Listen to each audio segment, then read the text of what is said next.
Actually, I already ate all the minions. Therefore, you are a liberal. Lamau. Dude, the amount of comments that I have gotten of people chiming in, that's like, well, I don't know why I even got this. I already have this many. It's what? How do you exist? How do you live your life that you see something the algorithm pushes to you that you don't actually need? And I need to vocalize that I didn't need this. I need to be part of the conversation. Don't get me started. Look, keep going, get yourself out of that warehouse. Son, I promise you this.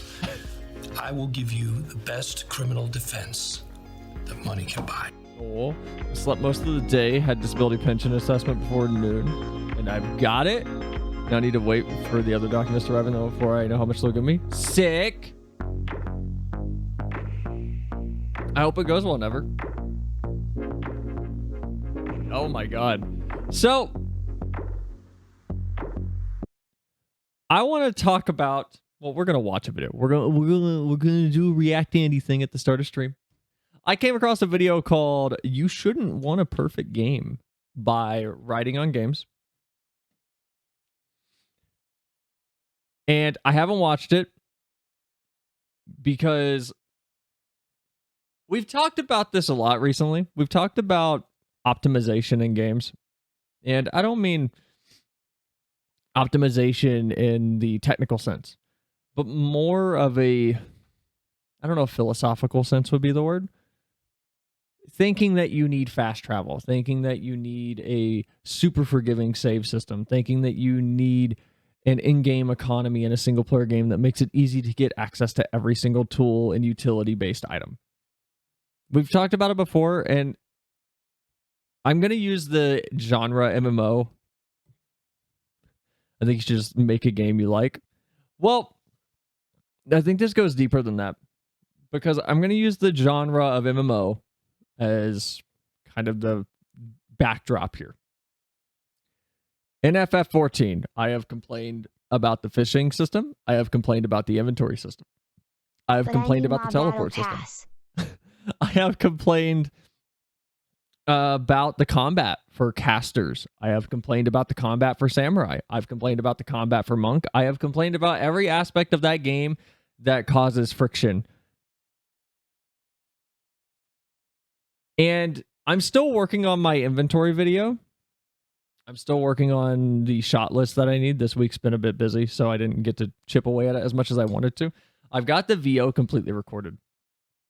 But in writing it and in thinking about it, and a little bit of a definite influence by Josh Strife Hayes, because if I don't mention that, I'm going to be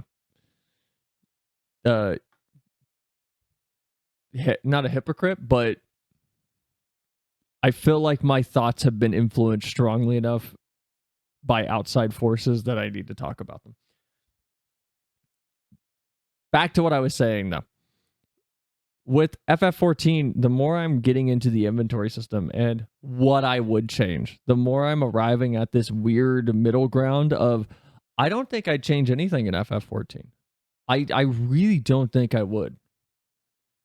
I don't think I would change the design philosophy behind almost anything in FF14. I wouldn't change the way the inventory works. I wouldn't change the way the combat functions. I wouldn't change the way... I think the way to fix 14's inventory system is by adding an extra bag where you can store all your frogs. There are no perfect games. It's all subjective. I feel that there are definitely perfect games, but on a game standpoint, not so much on a player point.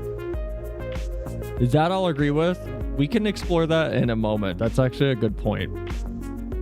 But I wouldn't change anything about the design philosophy that has led us to where we are with FF14. The game that we have comes from the path that was laid due to that philosophy. Yes, we can all agree that the homogenization of classes and the actions therein is bad. It's not... It can go way too far. And that has happened with Monk, and it has happened arguably with Samurai, and while I know other classes have been affected by it, I can't talk about them in depth because I don't play those classes. But I have seen discontent in the FF14 audience on the forums and on the subreddit and other avenues of communication that are echoing that sentiment beyond just the normal complaints of people whenever an update drops and someone doesn't like the change. Why am I streaming at 720p? Wait, how long have I been streaming at 720? Stream's gonna go down for like 5 seconds. I'm sorry for people that are going to get hit with ads again, by the way. All right, we should be back. What I was talking about is I don't think the implicit problem with FF14, for example, is the inventory. I don't think it's the design. I think it's the execution of the current philosophy they have, which might be influenced by the actual design of the back end of the game. I'm not going to get into the programmer side of all of this because I don't want to explain everything.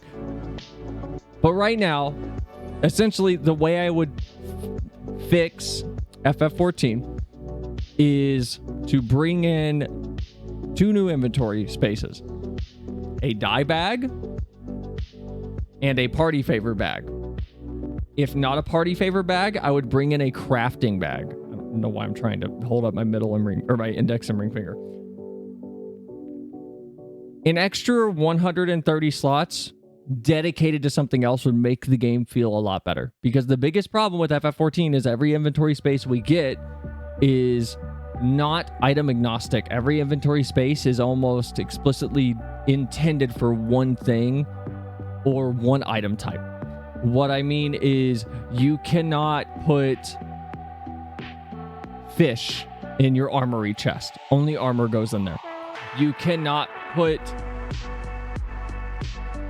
crafting mats in your armoire. You can't put it in. Should I refresh? If you're seeing stream, you do not need to refresh. You should be good. You should be good. Unless you feel like your delay is really high.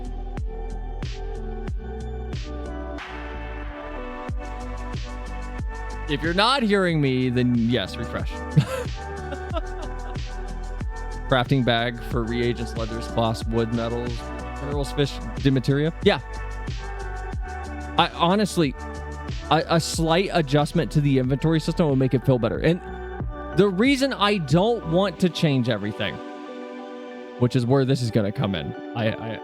Well, not this video. I haven't watched it. I don't even know if it's going to touch on what I'm touching on right now. The reason why I wouldn't change it is friction in games helps you form a bond to the game. And by extension, if it's a community-based game, like an MMO, it helps you forge a bond with the people in that MMO and the community as a whole. I am right now going through and helping VV level, I think, Sage to 80. And then to 90. And we're running Boja, and we're running roulettes like every other night. The last 3 or 4 nights, we have had nothing but people that do not understand mechanics. We've had WoW tanks. We've had Sprouts, I'm assuming, are Xbox players that do not understand MMOs. And we're dealing with a lot of the clunk that comes from an MMO. But those struggles and that friction will make some moments memorable. A lot of memories you have from games are almost always moments that you're right on the brink of failure due to some absurdity or just the difficulty in general. And when you overcome it, it's just solidified in your brain. I have a memory from Demon Souls that is probably my favorite moment from any Souls game. A conch that comes from an MMO. And I can't say it's my first death on the Tower Knight. For people that don't know what the Tower Knight is, here, let me pull this up.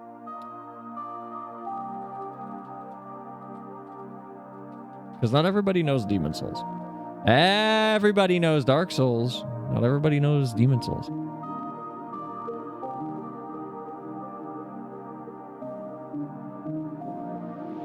I wonder if I can find a good image of him that'll show how big he really is. These two will work. Yeah, these two will work. Okay. So this is the Tower Knight when you first walk into his boss arena. And this is, I believe this is from the remake. He's a very big enemy. He's got a very big shield. And when he falls over, his big shield takes up more room than he does for the most part. My most standout memory in all of Demon Souls is the first time I beat him. And I say beat him with quotes because I did kill him. But the way Demon Souls works, and the way every FromSoft game works, really, in terms of Souls, you're going along, you're going along, you're going along. That receiving a compliment when doing a stimulated activity can help improve performance even a full day afterward. I like your glam, Z. I like the commitment to the pirate look. I shall receive praise. I did kill him. I did. So with Souls, you're going along, you commit it to an action, you perform the action, and usually action is registered as complete, and then the game saves. There's always a delay in between those. So what happened in Demon Souls is, the first time I beat this guy, he always falls over, and I dropped my controller, I was celebrating, and when he falls, his shield still has a hitbox, and his shield can just fall on you and kill you. And because it doesn't save the game until about 10 seconds after he dies, I died and it counted that as a death, so I failed, even though his health bar hit 0 first. That is clunky game design. I don't think that's arguable. I think that's clunky game design. But it's fun game design. It's hilarious that his shield can fall on you after you kill him. So you can win, get smacked by his lifeless shield, die, and then have to go fight him again. That is one of my most memorable moments in Demon Souls. And I feel like every game that has clunk is filled with things like that. I remember the first trap in Demon Souls in in the front of Boletaria Castle. I believe it's the very first Archstone, but there's a path that started the trend in all Souls games where characters are waiting on top of staircases. Why is my hand freaking out? To push a boulder down at you. Now, Dark Souls has the courtesy to make sure you can roll out of the way easily. Demon Souls was a very rough around the edges game where, and I almost wanted to play it tonight. We'll do Demon Souls at some point, I promise. Where the staircase with the giant cannonball at the top of it, the character waits until you're up to the top of the staircase to start rolling the ball. So if you're not aware it's going to happen, you're gonna get hit no matter what. Whereas with Dark Souls in the... What's the prison called at the start of Dark Souls 1? The Undead Asylum. You can just roll off the side wherever you want to. There's a charming unforgivingness to Demon Souls, even though I will say it is the easiest Souls game. Demon Souls is easy. It has the largest backstab window. It has the largest parry window. It has the easiest... I would say iframe prediction. A lot of enemies don't feint their attacks the way they do in Souls 2 and 3. But it's still fun. And the jankiness gives you a reason to remember things. I don't know. That's just a memory I have. I don't know if everybody has similar memories like that. I have plenty of memories like that from everything. RuneScape to Age of Empires to Civ that I played with Rich to Battlefield 4. And all of my big memories are times the game broke or failed and I had to just work around that. Probably annoying to experience, but makes for a good memory. To some people, yeah, I think it's a mindset thing. I don't, contrary to what happens on stream, when the game is fun and something weird happens, I almost never have a problem with it. It's when the game isn't, this gets almost too philosophical in meaning for me, so it's hard to like even debate it. When a game's design doesn't feel intentioned and then something goes wrong, I don't even want to play the game anymore. I don't even care anymore. If the design isn't intentioned, it doesn't feel thought out. And then what's the point of putting up with a world and an environment that was designed without any real intent behind it or a feeling of intent that's also going to sporadically behave in ways that you can't predict? But if the environment's fun and the movement is fun and everything feels like it was designed with actual thought put into it, when things misbehave, I don't think it's as interrupting to the flow of the game. I don't think it gets in your way as much because you can look past it and laugh because it doesn't devalue the game. It doesn't feel lazy when something goes wrong in a game that convinces you that there's a reason behind this corner that doesn't do anything, or this little nook and cranny you can kind of walk into and find. And I guess it's a good example would be Halo 2.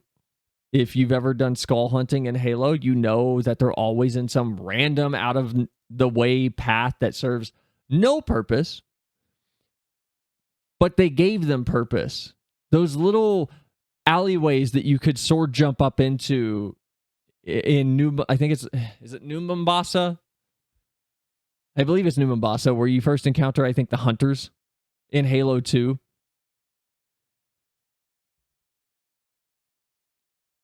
I feel like just when the world takes itself seriously in a game, the bugs are able to be taken less seriously. Because you can excuse a problem when heart is clearly there. A big thanks. Oh, but, oh well. Let's watch this. Let's see if this is any good. Again, I haven't watched this. I got to like 20 seconds in. I have no idea what route this video is going to go. Do we have subtitles also? English United Kingdom. What does that mean? Like collectathons or however you spell it? Sure, it's just you need to justify emptiness. Not enough games do that. They create these big worlds for no, and we can segue this into another conversation after this video is over. I feel like games justify having a big world when they don't need a big world. What I mean is, I'm going to point to Bethesda games real quick. Fallout 3, Fallout 4, and Skyrim all have the same thing in common. People don't care for the gameplay. People think the story is a little mediocre. But the world is fun. The maps are interesting. Fallout 4 has one thing redeeming it. It is a good Fallout map. It's a really packed Fallout map. Fallout 4's map is fantastic. There's so much to do in Boston. It's a crazy condensed map, but there's a lot going on in Fallout 4 that you can go do whenever you want to do it. That's actually fun. That isn't the story. And the same goes for Skyrim. And the same goes for Fallout 3. Everyone likes to say, oh, we ignore Bethesda bugs because, and I say this all the time. Bethesda is the only game company that's making Bethesda games. Granted, with Starfield, I don't know what's going to happen now in their future, but I digress. We're talking about pre-2017 Bethesda. When the world is fun and interacting with things in that world is enjoyable, you're going to mind bugs and instability less. You're going to mind story issues a little bit less because existing in the universe is fun. A game doesn't need to be perfect to be enjoyable. But a lot of people like to optimize out fun. A lot of people like to I'll point to content I'm making right now with my minion guides on TikTok. I've gotten multiple people who explicitly have chimed in with, you could just buy this on the market board, or you could just get it this way. It's way faster and easier. And it's like, that's not the point for people that like to collect things. The point isn't that you can just go get it. The point is the process. The point is spending time in the world and feeling like you put in some modicum of effort to actually achieve something that you wanted. And the process itself is enjoyable. It's not about just getting a thing. It's about getting to that thing and then getting it. A big thanks to my Patreon supporters for making videos like this possible, as well as exclusive videos you can only get over there for as little as $1 a month. Thanks, and now on with the show. Quality of life is a phrase you'll see pop up time and time again if you pay any attention to discussion of games. A sequel optimizing on its predecessor's potential, for example, will likely see talk of how the game features quality of life improvements over its original. Optimization usually good, made to the pricklier elements of a game's mechanics, so that a player experiences less hurdles, has to jump through less hoops in order to get to the meat of the experience they're here for. Have they ported any of the Spider-Man games to PC, by the way? Any of the Insomniac games? I still haven't ever played them. I have not owned a PlayStation past PS3. I have been strictly PC since 2013, 2014 or so. Yes, all three of them. Wait, really? Ooh. How are they? I know they're good, but like, how are they on PC? Would they be worth even checking out? It seems like a fairly reasonable point of inquiry on its surface. We want games to function, right? To provide as smooth an experience as is possible without hitches or imperfections, right? Well, I don't know, the way that games have been discussed lately has gotten me thinking that perhaps this kind of talk has gone too far. At times it seems like people are approaching games in the same way we think about productivity software rather than pieces of art, and that is troubling to me. To that end, there has been plenty of discourse surrounding the recently released Dragon's Dogma 2, for none of the reasons its developers likely desired. Can we... I feel like nobody's talked about Dragon's Dogma 2 being the most unabashed redo of a game. Still waiting for FFXVI on PC so I can play as Clive. As CJ? Who? XVI 16, right? I don't know what Dragon's Dogma is. Dragon's Dogma was it's an art. I guess it's technically like a character action RPG. It's not. It was a weird game. It was an RPG that kind of borrowed from Monster Hunter and Shadow of the Colossus at the same time, while being this big, obtuse is how I would describe it, open world adventure game. And it had as much clunk as you would probably imagine based on the description and the games it just borrowed from that I told you. So it had a very niche audience. I would describe Dragon's Dogma 1's appeal as Witcher 1 appeal. It was a game for crazy people. Kind of like Neo 1. And Dragon's Dogma 2 is very much a redo of Dragon's Dogma 1, because Dragon's Dogma 2 doesn't even say Dragon's Dogma 2 on the menu in the game. It just says Dragon's Dogma. Because it feels like a redo where they just went through and added some, and the video just touched on this, quality of life additives to the game to make it feel a little less terrible. Odin's son! You had one job. Oh shit, your Clev goes again. Hey Flem, how's Titanfall 2 by the way?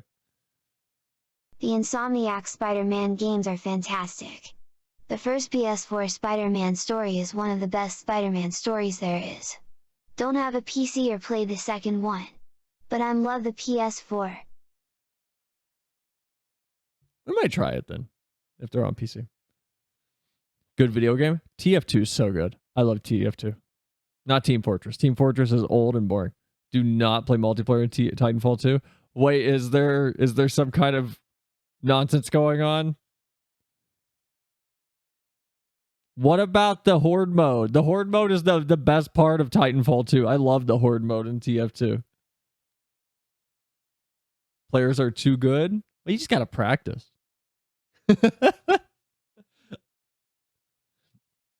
I haven't been on Titanfall 2's multiplayer in a while. I miss it. Super fun.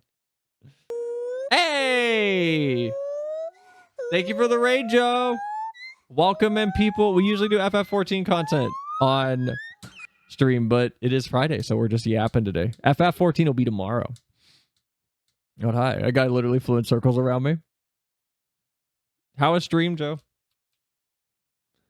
How do I... God, I don't remember how to do shoutouts.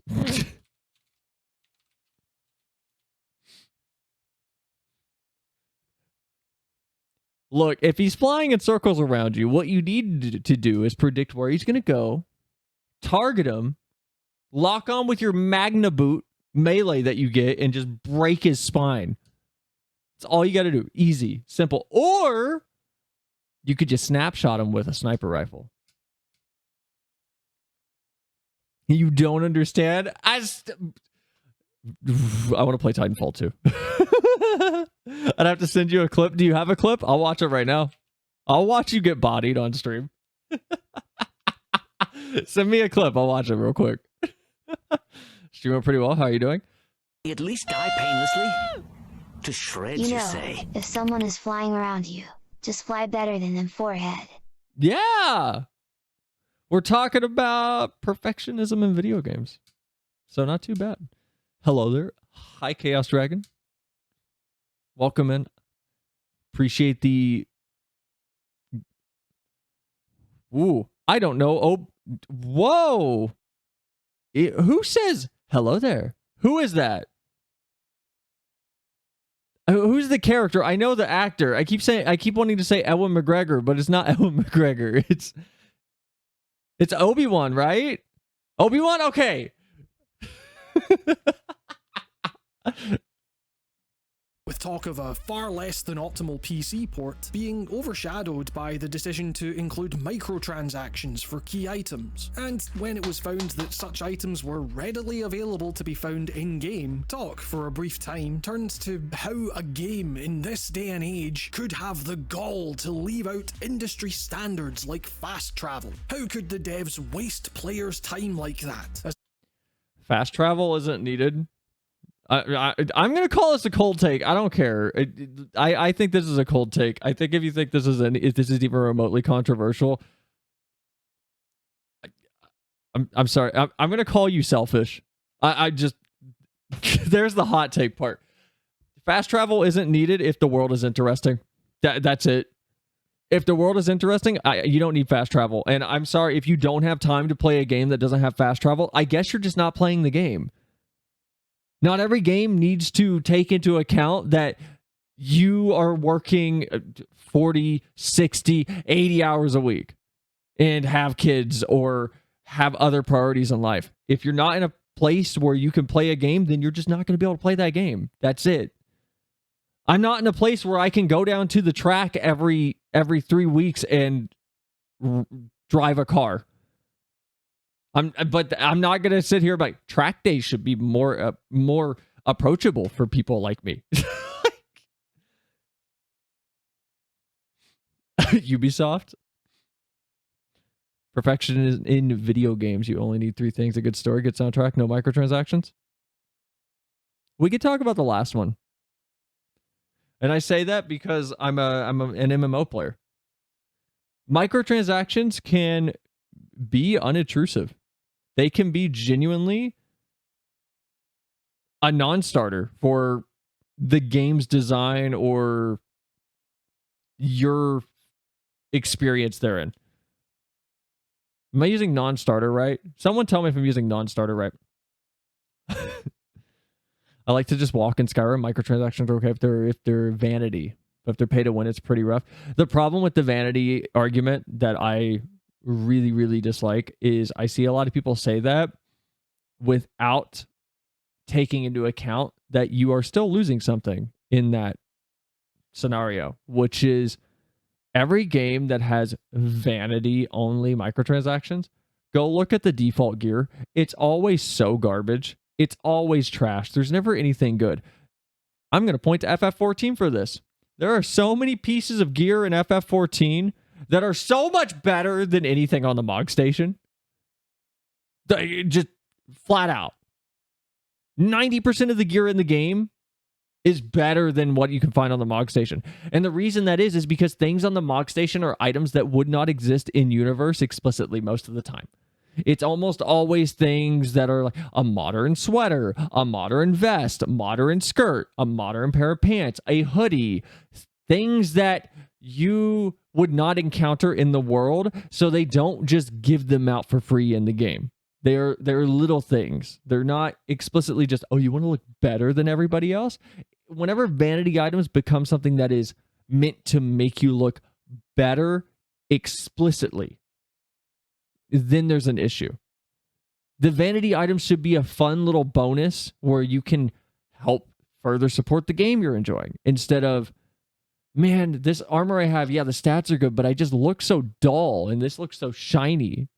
Because then the vanity items are existing to almost create a FOMO atmosphere. I have gotten more compliments in FF14 for my in-game gear than I ever have for any glam that I have put together using items I bought from the Mog Station. Because the items in the game look so damn good. Then you have things where they have like better guns or so. Do you mean pay to win? Also, to touch on I just like to walk in Skyrim. Yeah, I never fast traveled in Skyrim. Because it has a cool world. We can talk all day about Skyrim having the most shallow story and world in RPGs in the last 2 decades. But the world was cool. Skyrim was cool to walk around in. Fallout 3 was cool to walk around in. Fallout 4 was really cool to walk around in. And we put up with the bugs and everything because beyond that, the game was just fun to be in. As much as I've made the argument of, well, no one makes Bethesda games, I don't think that's like the end-all be-all. Pay to win is definitely a thing. Oh, no, for damn sure it's a thing. It definitely exists. They run vast distances between vaguer than is typical objectives that might not readily explain every part of their workings to players, and are subject to all sorts of in-game systems, leaving players scratching their heads about... Okay, hold on. Can we talk about Dragon's Plague real quick? YouTube, I just tried to go back 3 frames. Thank you. So for people that don't know what Dragon's Plague is, it is a disease, I believe, that your pawns can get in Dragon's Dogma, which causes them to essentially, anyone that's played Dragon's Dogma, never, if you're still here, I think you said you had it. When you sleep in a town, you could just wake up and the Dragon's Plague could have caused your pawn to go insane and kill a bunch of people. I love mechanics like this. I love anything that will, if the player isn't on their toes, just ruin their save file. I think it's hilarious. It's Demon Souls has it, and it's my favorite thing. Hold on, let me find the character in Demon Souls. What the hell was his name? Lothric was in Dark Souls 1.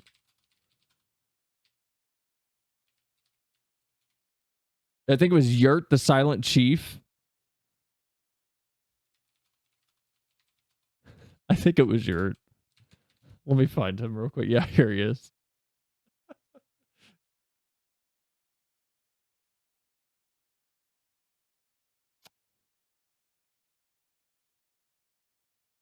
Okay, here we go.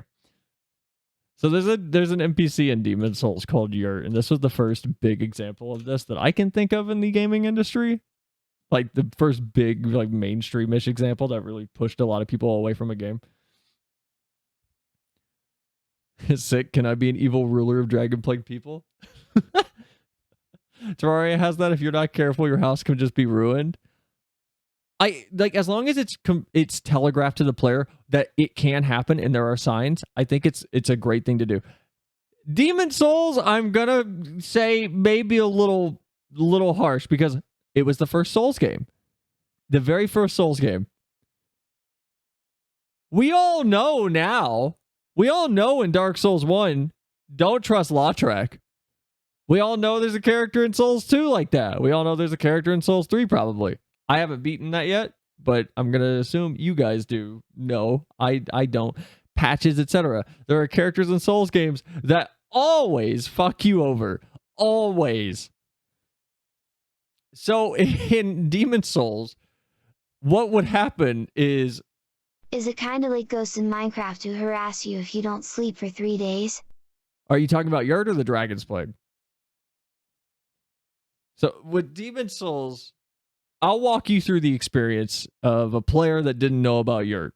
So me, as someone who beat this game like 14 times. Dragon's Plague.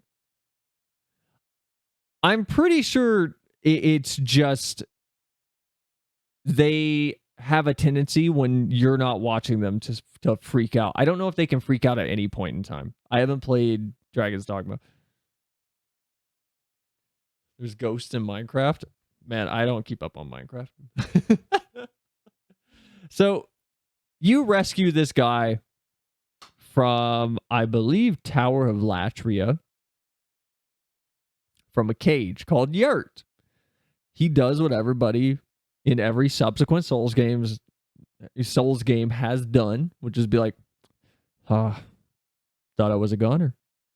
If you didn't come along, I don't know what I'd do. Well, thanks for the help. And then you go on your way. You come back to the Nexus. Yurt is now there. Yurt is not somewhere that's easily seen, though. Yurt is around a corner, hiding in a tiny, tiny little, like, cubby, just tucked out of every possible position of viewing except for one, and you have to go back there deliberately to find this guy. So you might not even know that he came back, which is why I'm very adamant when new people play Souls, talk to everybody, always recheck every goddamn room. Now, Yurt will just chill. He'll just hang out for, I don't know, 2, maybe 3 bosses. Me seeing a fog gate. I see, here we go again. Maybe you come back to the Nexus. And here's the order of which he will kill people. If he's left alone, Yurt will begin killing named NPCs around the Nexus in the following order. First, he'll just have 2 dead people show up. The next is an important person. The next is a slightly more important person. The third is Patches, another important person. And so on and so forth. Now, if you don't touch him, I believe he just leaves. He will explain that he is Yurt the Silent Chief and say, my work in Boletaria is almost done. I have murdered every human left except for one, and then he will turn hostile. Okay, he doesn't just leave. He will attack you. So, the problem is, in Demon Souls, because it was so jank, in DS 1, 2, and 3, if you attack somebody or piss off an NPC, you could always get them to chill out, calm down, apologize, make up with them. Couldn't do that in Demon Souls. If you hit somebody, they would aggro you, and that's it. They're mad for your save file. You have fucked that save file until you beat the game. And that goes for death. You cannot resurrect people. So if Yurt kills a bunch of people and then you kill Yurt, you're just missing like 8 characters now that are explicitly important to your development as a character. And I don't mean like narratively, like as a character. But they're gone now. Too bad. So go beat the game, get to New Game Plus, and then make sure you kill him the next time, and then you'll be okay. Love Yurt. I think he's hilarious. I will say Demon Souls does not tell you he's violent. It gives you no hints that he's violent. He is very unassuming, and then he just starts killing people. Oh, you've gone Holo too? Good character. Also, hi Glacy, welcome in. How's your week been? We got to do Demon Souls. I love Demon Souls. And I'll defend Yurt. I'll defend Yurt for the New Game Plus structure. For people that haven't played Demon Souls, one of the strongest weapons in the game, you can only get by beating the game one time and killing the final boss, and then going through using the final boss's soul to forge, I believe it's called Demon Brant, which will create half of a sword that you can use. You can use it as a weapon. Beat the game again. This time, do not kill the final boss. Walk out the door.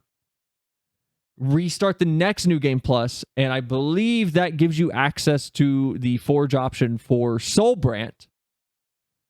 And you can combine those two, and that will give you... I forget this sword's name. Demon Brant, Soul Brant. That will give you access to... What is it called? I want Pacell to play old From subtitles like Shadow Tower. Never heard of it. Never heard of it.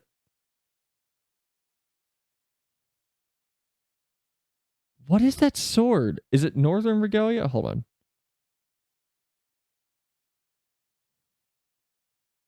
Old symbol, King of Bolatari. Okay, yeah.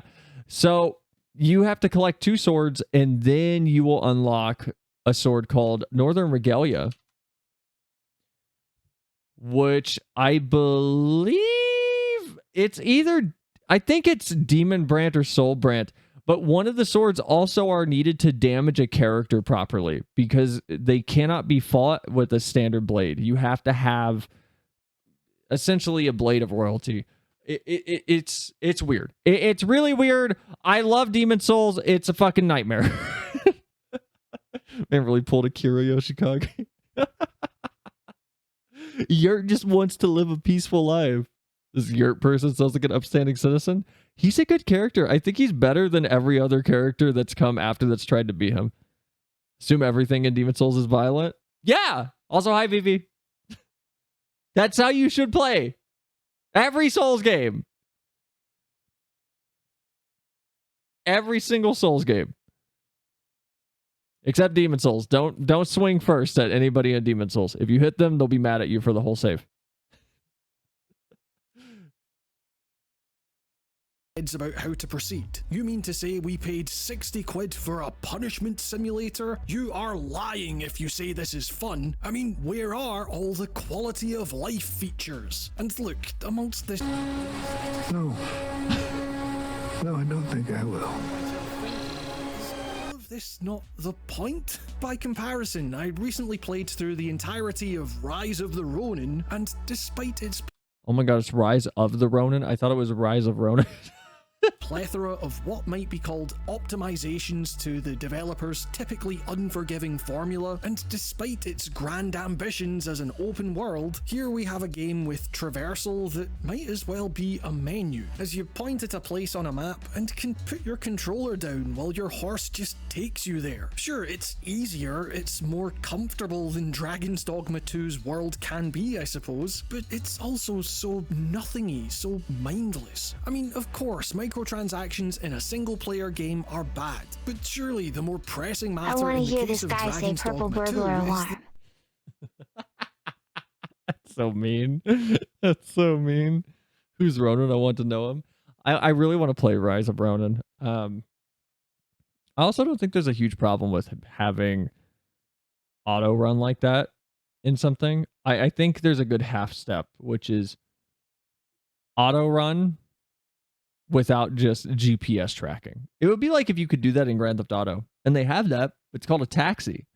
And you know what you get as a trade-off for that? You get slower travel time. So it's going to take you way longer to get there.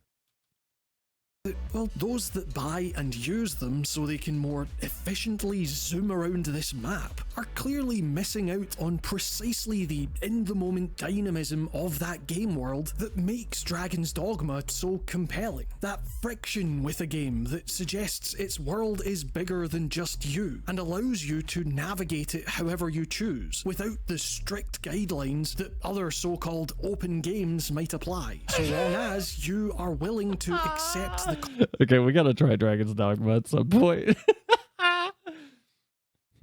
Ronan sounds like the kind of guy that take you bowling. Cousin Ronan! Let's go bowling. Man, I miss GTA 4. That game was so cool. Love GTA 4. I think GTA 4 is the best example of a multiplayer having nothing in it. Like, explicitly. Shadow Beast uses Yeet. It's super effective. Still being a great game, though. I love GTA 4's multiplayer. I still think it's the best example of you don't need crazy playlists. You just need a fun sandbox and people will have fun. You know what? Here's the proof of that. The Just Cause 2 multiplayer mod. Super good. Super good. Just Cause 2's multiplayer mod was the shit for like 3 years. I love Just Cause 2's multiplayer mod. Just a fun sandbox to dick around in. What's up, businesses? Hi, Fat Talkout. Welcome in. Hello. Hope your week's been going well. Spent years in high school just sitting around in lobbies with friends. In GTA 4 or Just Cause 2? consequences of your actions. All of this to say, those people buying the microtransactions, demanding that fast travel be readily available in every game because that's the industry standard, are to me essentially doing the equivalent of walking briskly past a cinema so they can say to others that they saw a film. They're treating literature like a flip book so they can do that weird CEO thing of saying they read 15 novels a day or something. They are, in substance, experiencing nothing. Here's where the conversation can easily get philosophical, which is, who are you to say they're experiencing nothing? Now, both my on-stream and off-stream opinion is this. Someone with taste that actually cares about the medium as a form of art and as a form of genuine experience. So, yeah. My stressful phone decided to kill itself Sunday in school stuff. Is the phone okay? GTA 4? GTA RP server is still going to this day. Dude, GTA RP is keeping GTA 5 so high up in the rankings for games still. Yeah, I thought that was a little bit of a leap. Back? Welcome back! Flem, thought what was a leap, by the way. No, it's like dead. Had to get a new phone. Oh. Rest in peace. People buying microtransactions aren't the issue. They're not. And Rich actually brought something up that was interesting to me because it's a Steam. No one mentioned this when I was talking about it either. And this is the downside of talking about things on stream without explicit context constantly. That Blizzard do not have our microtransactions anymore? They now only have macro ones. It's called Diablo 4. I don't know why he's focusing on people buying them instead of Capcom deciding to sell them. The problem with, or the thing that Rich made me aware of that I didn't even think about, and I'm surprised I didn't think about it, because the microtransactions are Steam DLC. They're one-time purchases. You can't just buy more of them. That's why there are Wakestone A, B, C, D, and E. Because they had to put up five rebuys. I don't think the microtransactions are horrible. Like FF14 does them, or skins, etc. There's a way to implement them for sure, but they have to be handled with care or they cause problems. And the biggest one I'm going to point to, I will cover this in the inventory video when I put it out. I am going to die on this hill that it is not spaghetti code anymore causing the inventory issues in FF14. I'm sorry. They've had 10 years. I've been in software and big companies. I know shit moves slow. I understand shit just doesn't get fixed that should be fixed because, we don't need to put time towards that. I understand that.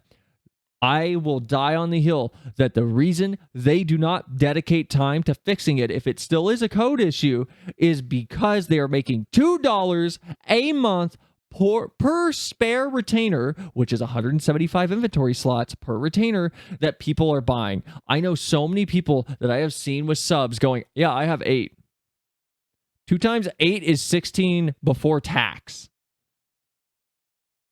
That is a sub plus a few dollars on top of someone's regular sub. There's no way Square is going to throw that money away that they're raking in from these people buying microtransactions, or from buying retainers. And those are the situations where microtransactions are bad, where the game is inarguably getting shafted because of their existence, just flat out.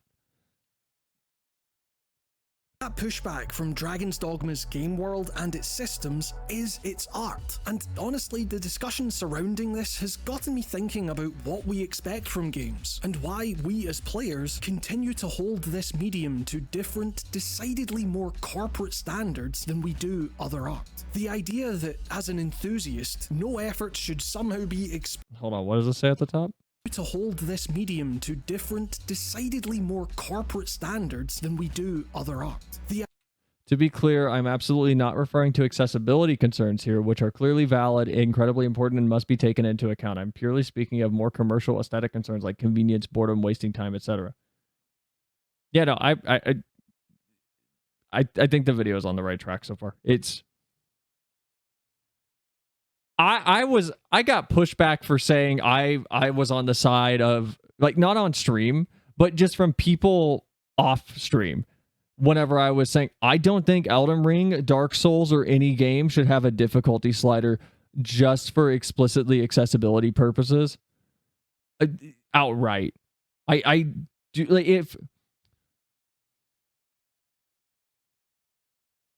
if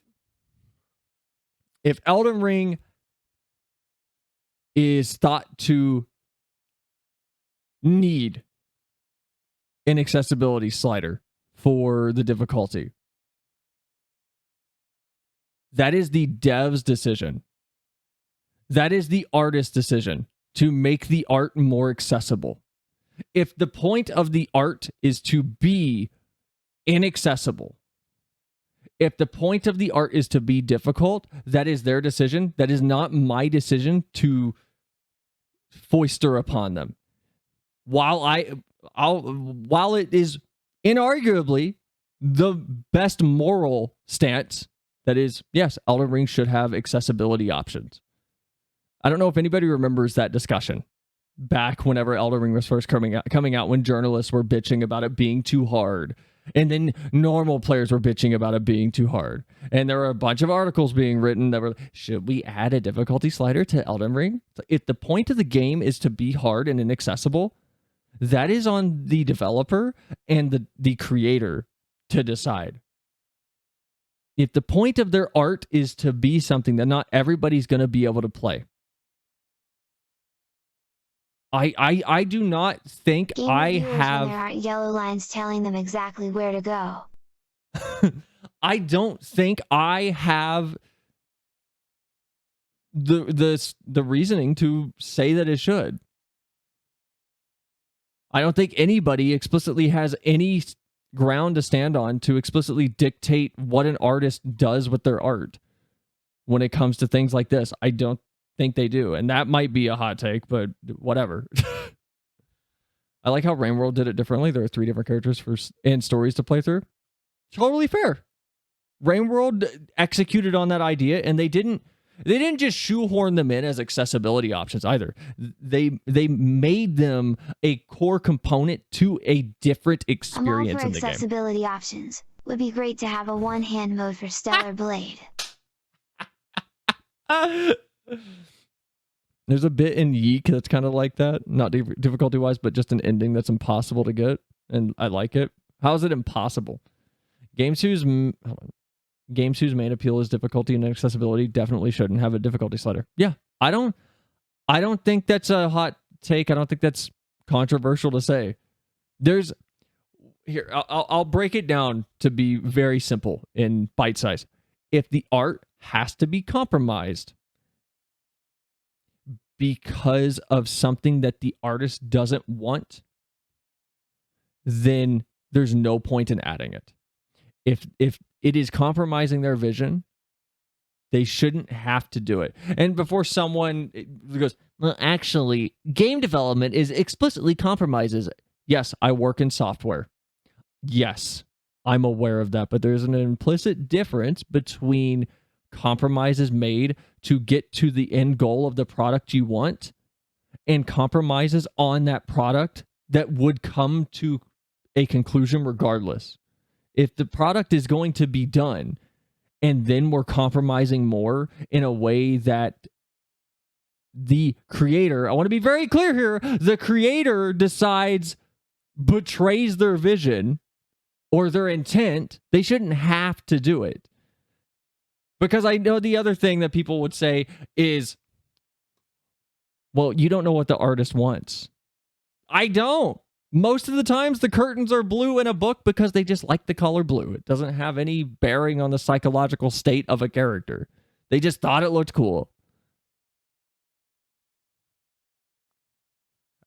I remember both, but I also remember people who seemed to like the game but just couldn't deal with how hard it was, and I felt bad because it's also like, I don't think they would make it easier. I mean, I'm not like the streamer part of me, like I should just attack your empathetic nature right now, Sam Marini. But no, I get it. Like I watched a friend of mine who loved Skyrim, and they loved playing Skyrim on very hard. They could not get past the Asylum Demon. They died 3 or 4 times and then gave up. And games are puzzles. Games are... I saw another tweet about this. And it might be from this video. I've been dancing around this conversation the last 3 days, waiting for a stream to get here so I can talk about it. Games are objective oriented. And that objective has existed from the start. It's existed since the first Pong was invented on radars.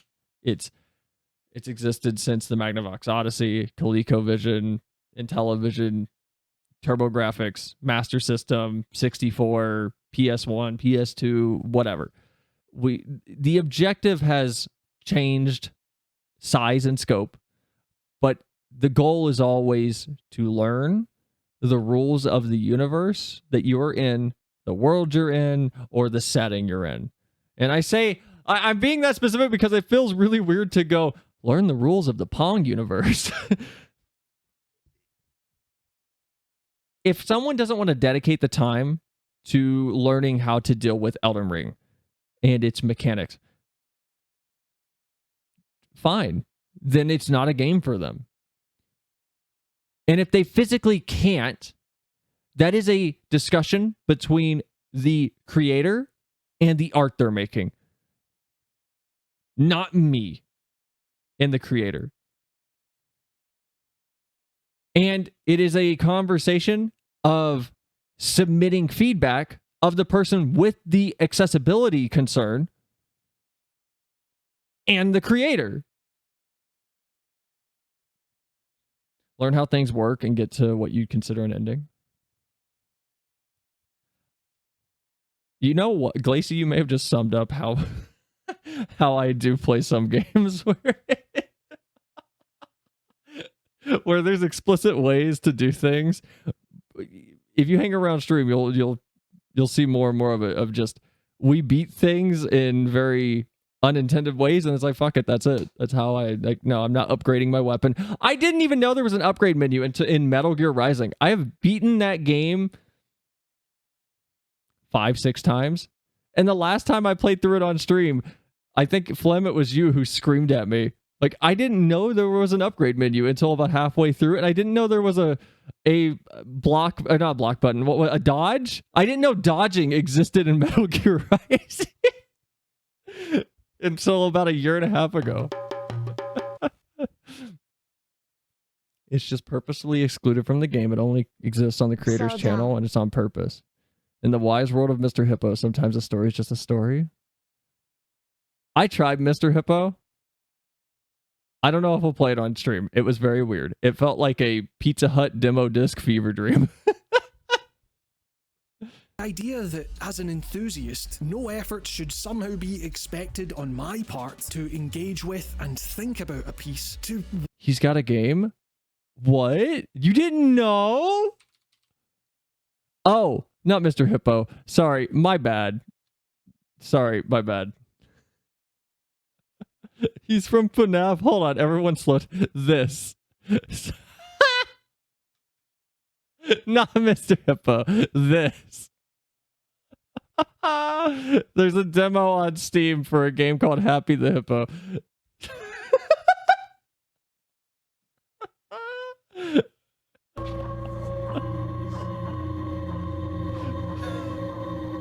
Someone cooked here. Who the fuck is that? It's Happy the Hippo. You telling me you don't know who Happy the Hippo is? Hold on. I booted that up for 9 minutes. And yeah, it's okay. That's not my hippo. This is Happy the Hippo. It's a little platformer that was apparently found on a demo disc a long time ago. And they're finishing it. This is Oh, not no. a Happy the Hippo stream.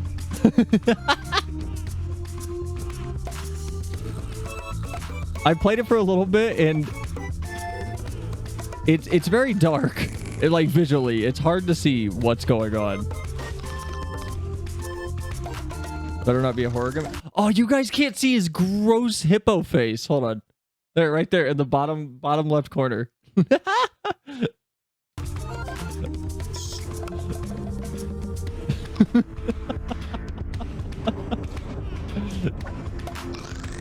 No. Look at him.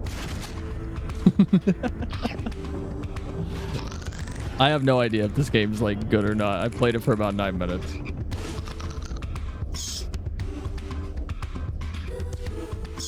We might check it out on stream. Cover it back up. We might check this out up on stream at some point. Sell aging yourself. What do you mean I'm aging myself? How? How am I aging myself? What? What are you talking about? I don't think most know who the fuck Happy the Hippo is. I don't. I didn't know what it was. Is that what people are talking? Is that why you're saying I'm old? I don't know what Happy the Hippo is.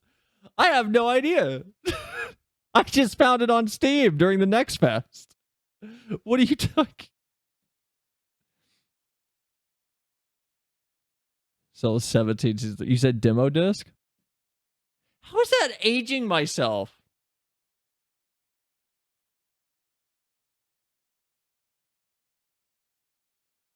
It's one of those haunted demo disc games. I don't know what it is. Other than here, I'll read the synopsis on Steam. Welcome to Happy. Oh, wait, yeah. Welcome to Happy the Hippo. That's how it's punctuated, by the way. A previously lost 3D platformer collectathon, now brought to life on modern hardware. Roll, bounce, and dive through a handful of enchanting levels. Tackle quests, rescue frogs, and embrace the vintage charm of janky early 2000s platforming. Broken glitches and all. I don't know. I don't know what this is. It says a previously lost piece of Hippo game history, originally destined for PlayStation 2, released back in 2002. This once canceled 3D platformer collectathon has been resurrected and ported to modern hardware. I don't know what it is, though.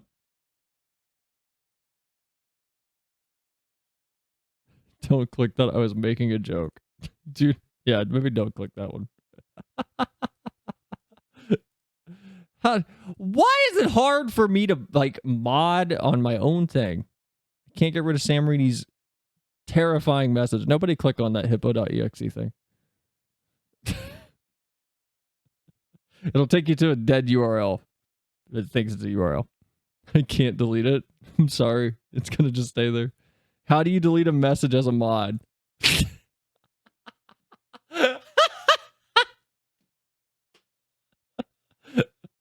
Hold on. How do I? Oh, did Mike do it? Thank you, Mike.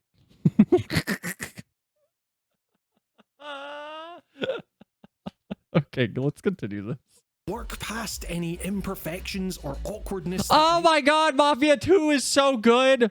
We can't play Mafia 2 on here. We'd have to do it on YouTube because in that game you collect vintage Playboys and there are many nipples visible. Super good game. Super good game. I love Mafia 2. Mafia 2 is so good. Oh my god. It's so good. Love Mafia. Arise, intentional or... Look at how good this looks. This still looks so good. Art direction carries any realism. Wait, any game over realism any day. Ah, good art direction. So nice. Otherwise, hell, this very idea that art should somehow be made more efficient is, to me, antithetical to the very nature of art itself. So much of my favorite art, whether it be games, music, film, literature, or whatever... Thumper's an overrated rhythm game. There's the hottest take you're going to get from me tonight. As a rhythm game player, I think Thumper's extremely overrated. This reminded me of LA Noire. I kind of see it, but I'm such a Mafia fan, I'm hurt that you would say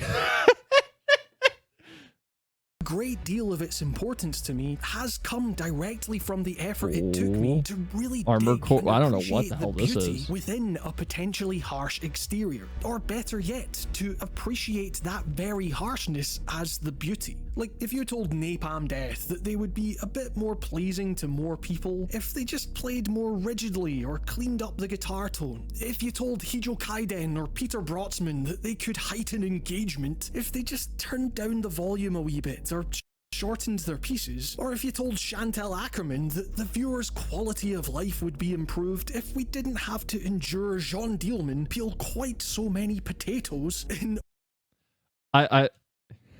This is an interesting comparison that he's making. Or not a comparison, but literally who? That's why this is interesting. I think it's funny that this comparison is in my own head being met with, I don't know any of these fucking people. I think that makes it a good comparison. But I think it also means that people that would willingly misinterpret something so that they don't have to challenge themselves would go, well, I don't know who they are, so your comparison doesn't make any sense. Those feel like I'm very smart comparisons. I don't think they do. I think the point of the comparison is he's pulling artists that are niche and artists who are very, very fervently themselves. Because the whole point of this portion of the video, at least the point he's making, is if they change these things that people tend to not like, more people would know them.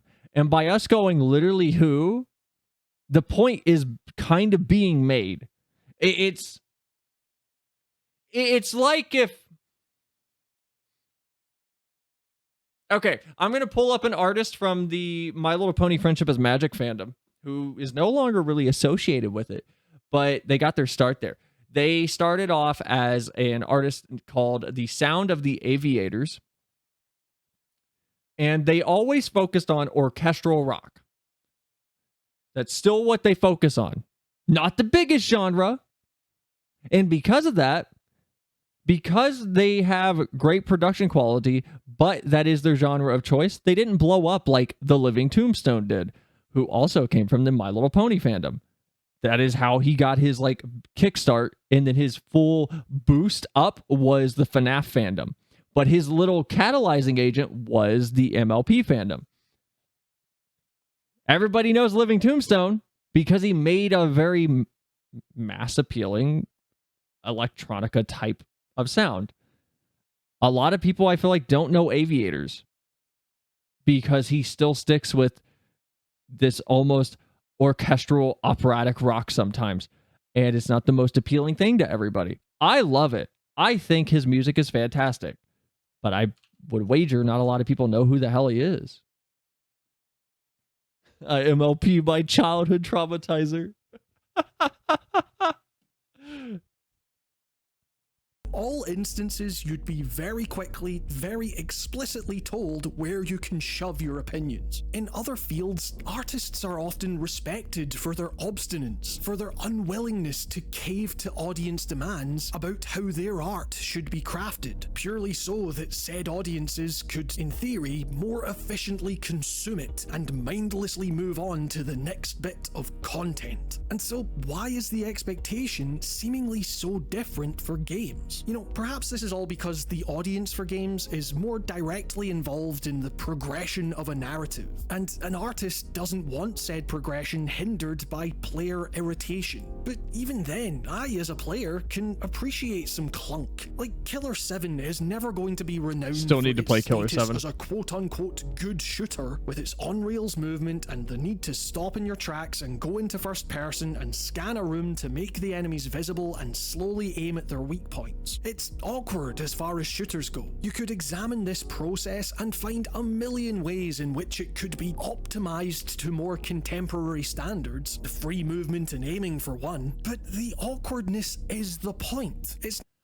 like, would Danganronpa be better if it wasn't as weirdly forced in its almost personal nature, with you being the main character? For people that have played Danganronpa, you know what I'm talking about. For people that haven't, think of how you used to move in the old Wolfenstein games, where it was like a screen by screen basis, and you just had to walk forward and you would rotate on your like position where you are. You would just rotate 90 degrees and then you could walk down that hallway, or rotate another 90 degrees and then walk down that hallway. Like, I remember we were playing Momodora, Moonlit Farewell, and I think it was Zen who was giving me pushback on Dead Space Extraction and how on-rail shooters are dead. It's like, yeah, I mean, they're dead in the terms of giant IPs like Fortnite or COD or sports games, or even gigantic indie games like Lethal Company, but there's still a market for them. It's still, the point is the art. The point is the expression of a narrative and mechanics that someone has in their head. Doesn't have to be this streamlined, perfect, just no more cheesy bread. There was an update for Momo, actually. Wait, Never actually mentioned, hold on. Was it Never? Who mentioned the Power World update? I saw somebody say something about the Power World update. I think it was Never. I did see the new raid, pal. The giant goth mommy thing that they added. I don't know if we're gonna take a look at that. I don't know. It kind of depends. I have no idea though. For people that don't know, Pow World Raid. Uh-oh. Whoa, stream just went down. Are we back? Are we good? Ooh. Ooh. Ooh, we're like going down. Are we good? Are we okay? Are we okay?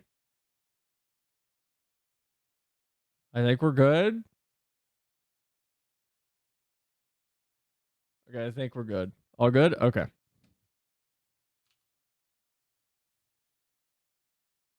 Here's the new Pal World. Pal? Pokemon? I don't know how big the rate is. I haven't seen anything for. Oh, we're going down again? Coming back up? I don't know what's going on. Happy birthday! Not my birthday. I don't know if we're going to do this, though. I have no idea. But there was an update for Momo. There is a new boss, apparently. And on top of that, there's a new character added to the boss rush area. So, I don't know when we're going to, if we're going to do it on stream. I really don't. But there's a new boss rush. There's some new things. All right, noted. That's just straight up beautiful, by the way. Wood? That's Mama. Fat Hellcat understands. I assume you're talking about the new pal.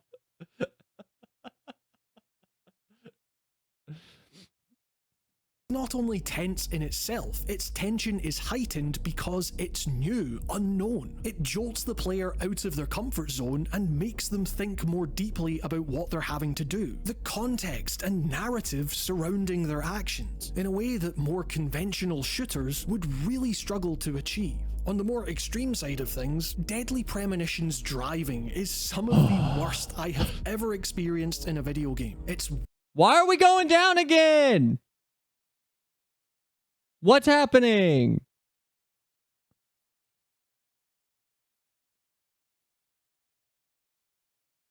Really? What is happening? Why is the Twitch server dying? Am I going to have to restart again and like change the server? This is the worst. No. What is happening?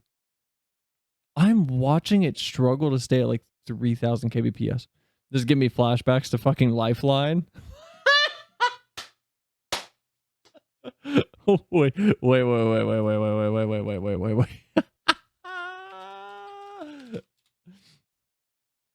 Are you talking about that receiving a compliment when doing a stimulated activity can help improve performance even a full day afterward?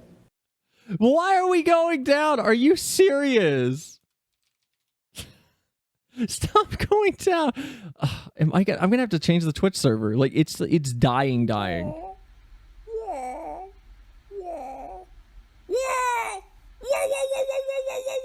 You know, it would be cool if Twitch would implement a way for us on OBS's side to change the server we're streaming to live. To fix this problem. Wow, we just hit 29 kbps. Wow. It is dying. I'm gonna have to change servers, I think. Either like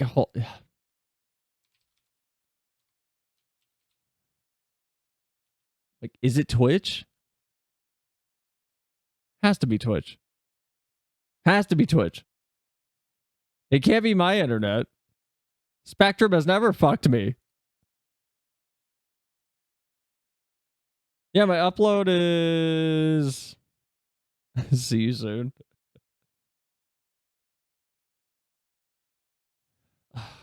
Come on, are you serious? This is frustrating.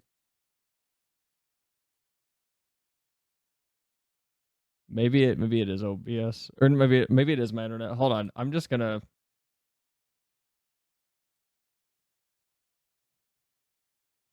Here, let's see if that fixes it. It probably won't.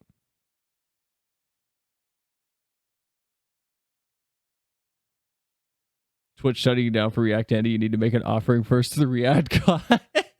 Sell out here streaming in the middle of bumfuck nowhere, Mongolia.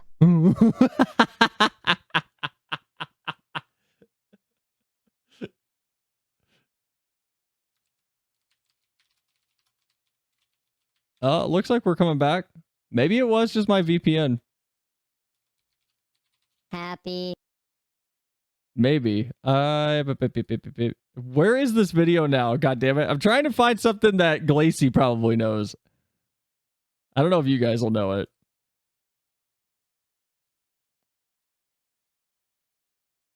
Oh my god, are you serious? I cannot find this. Okay, does anybody know the Lifeline game tutorial video? Where I have to give some backstory before I do a very, very accent humor voice. Okay, Lifeline is a PS2 game where the gimmick was you would control the character by giving her instructions with your voice. This was on the PS2. I want everyone to remember that microphone quality back then was not very good. It was very, very terrible. And it was a game by a Japanese developer that came out in Japan and was tested in Japan pretty thoroughly. So it would pick up voices pretty well with a Japanese accent. However, it wasn't really on top of the Appalachian Mountains with the best internet. However, it wasn't really tested for markets outside of Japan. And that led to a situation where when it was ported and it was released outside of Japan, they didn't really test that the voice recognition worked with most accents. I need to find a video before I just sound like I'm laughing at English accents. I really need to find this video. I cannot find it though. Did YouTube take this down? There's no way. Oh my god, I found it. Oh.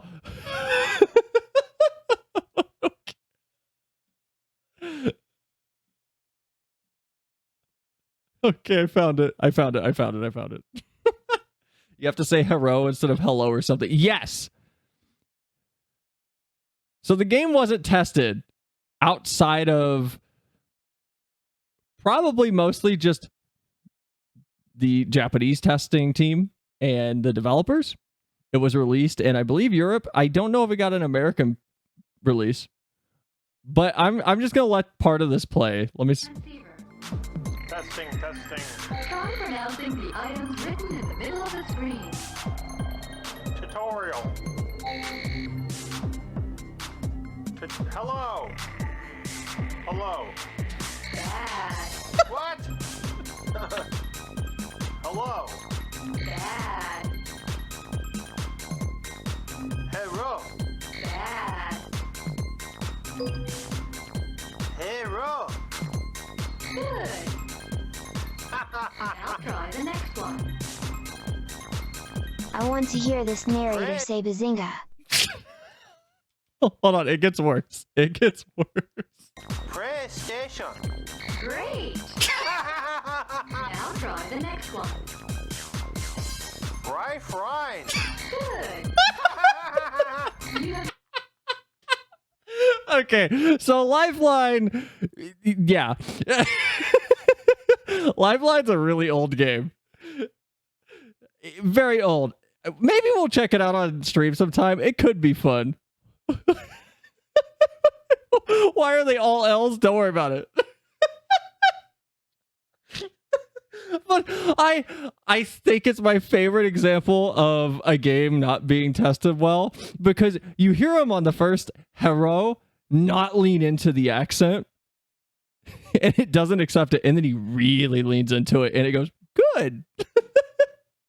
Cracks me up still. Hooray! Stat tation lieforine.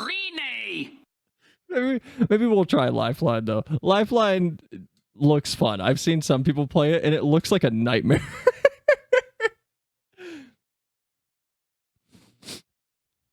Would really struggle to achieve.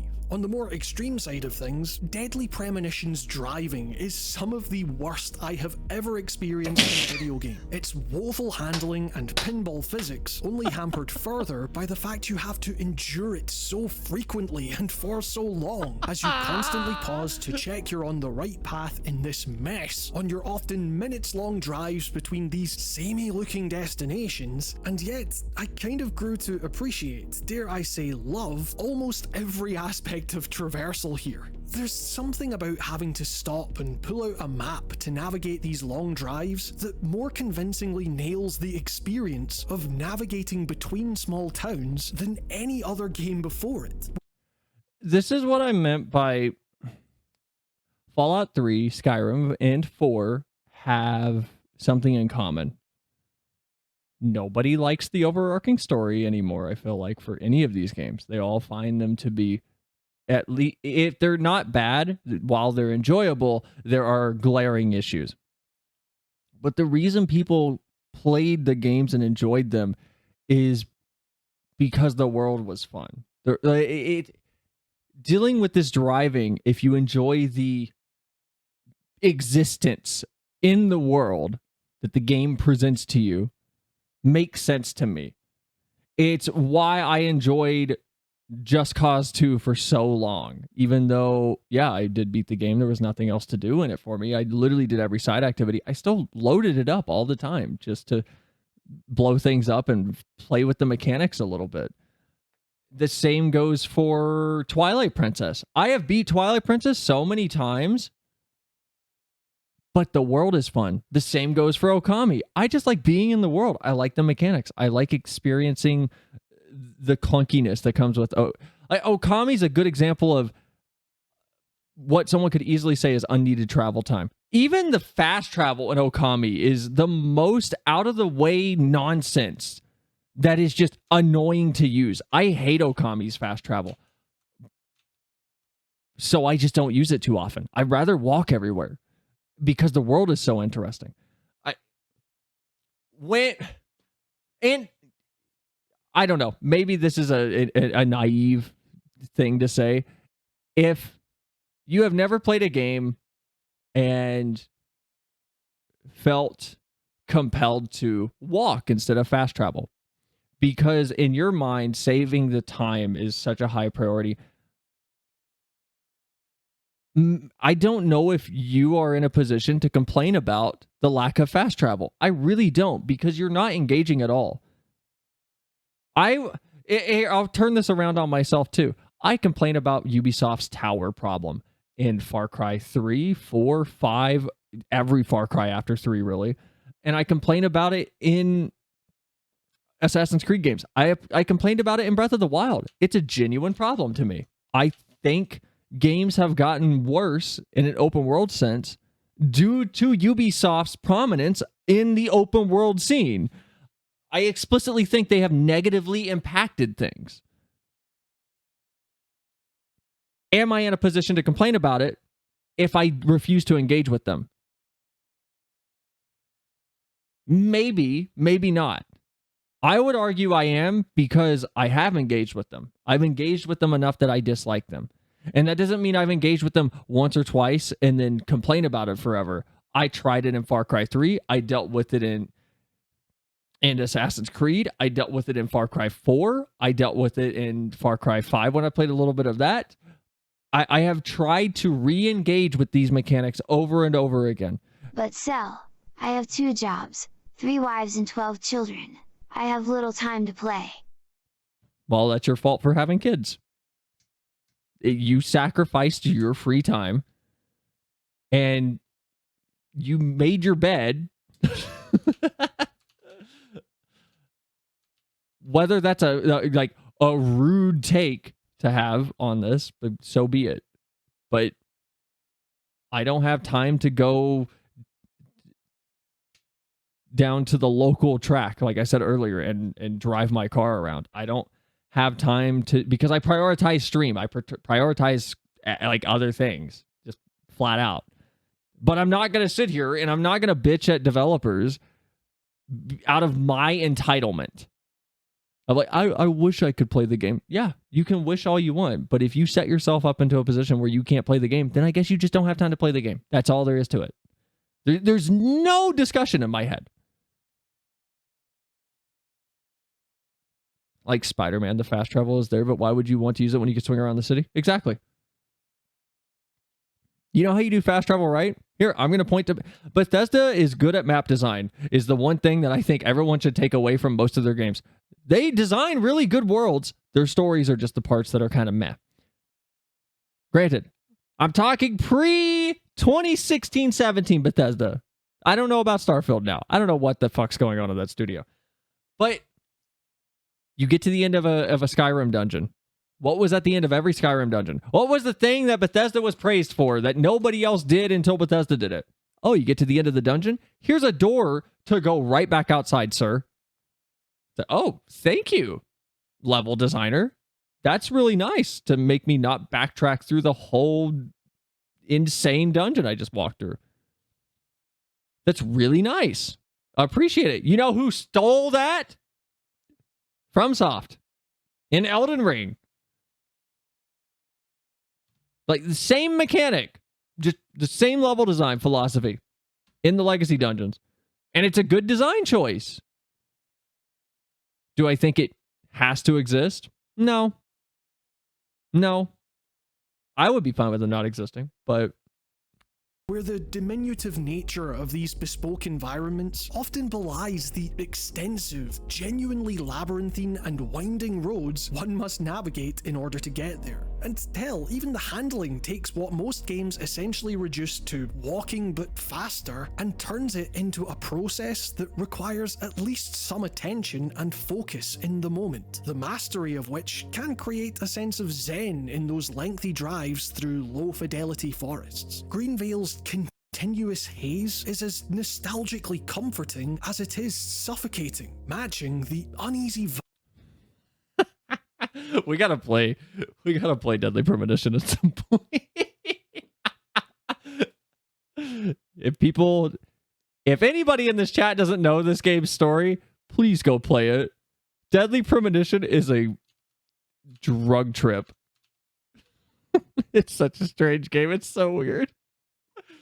Vibe of the game overall. Suddenly, Deadly Premonition's awkwardness functions as legitimate mechanical storytelling. The game is richer, more memorable, and resonant precisely for these imperfections having not been buffed out for the sake of optimization. And look, I get it. Games are expensive to make, often requiring teams of people spending years of their lives trying to make a thing that investors are looking for a return on. My guess is that developers and publishers are understandably scared in an environment where engagement metrics reign supreme, where art has been reduced to content and there's endless amounts of it vying for people's attention at every second, that the audience will balk and drop your game at the first sign of turbulence, of jank or lack of quality of life features. But as we've seen, some of those most memorable and resonant experiences have come from precisely those titles where genre standards and player expectations have potentially been put to one side. You know, maybe we as critics, as an audience of players, could stand to be a bit more forgiving of those games that ask a little more of us. Perhaps the soul of an experience lies in that bumpy.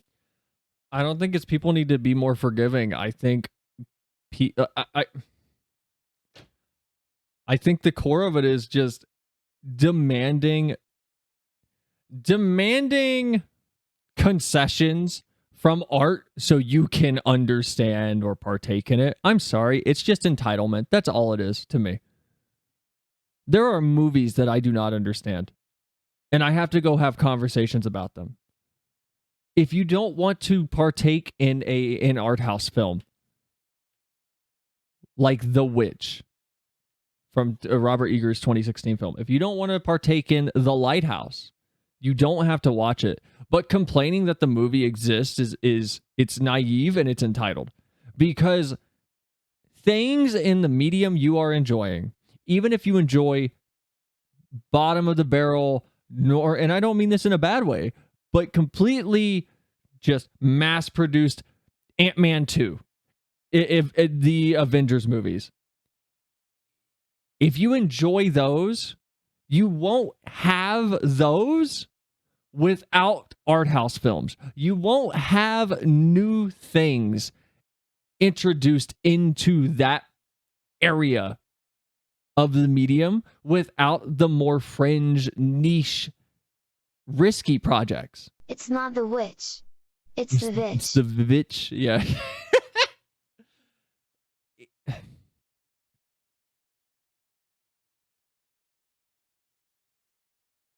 Not everything has to be enjoyed. I don't enjoy every part of Souls. I have fun with every part of Souls, but I don't enjoy every part. And I have fun with some of them retroactively. Some of the parts of Souls that I will, in the moment, hate and hate and hate. The moment I overcome it is the moment I go, oh man, I need to do that again. Because the fun is overcoming the puzzle. The fun is solving what the dev has put in front of you. Which I didn't do with Manus. I talked about that last time. Manus is the only Souls boss that I just went, nah, I don't even care. And I didn't try to beat him because I could not stand his mechanics. Am I going to say the whole Manus fight is terrible? No, I'm going to point out the one mechanic that I genuinely think is poorly designed, and that's it. The rest of Manus is awesome. Everything every part of that fight was fantastic except for that one attack that he has. That's it. Kind of like the discussion of your mode of travel in an open world game is fun, like Mario with Cappy. Yeah, you know, what do you mean, Samrini? Do you, like, what do you mean? The 5-hit combo? Maybe, I don't know, Flim. The part that I didn't like was, again, I fought him day one. This is before they patched him. This is before they adjusted anything. I fought him day one. He had a move that would force you to run out very far and then immediately run all the way back into him and then immediately get distance again. And on day one, that move felt like the Pinocchio demo, the Lies of P demo. It felt like the similar issue I was having with the Lies of P demo, where everyone in chat slowly went from "Cell, you're just bad" to "Oh, this actually is ridiculous. You literally cannot get hits in on this thing because of how small the timing window is with the movement that they have given you at this time." It felt like that, where I was able to get one hit in and that was it. And I'm not doing a battle of attrition for a boss fight unless I make the decision to. Being forced into that decision is just asinine. It's just annoying. Hey, no means to be mean, but I mean, I never got the compliment. Oh, did you? I didn't see you. You send one, Tara. I'm sorry.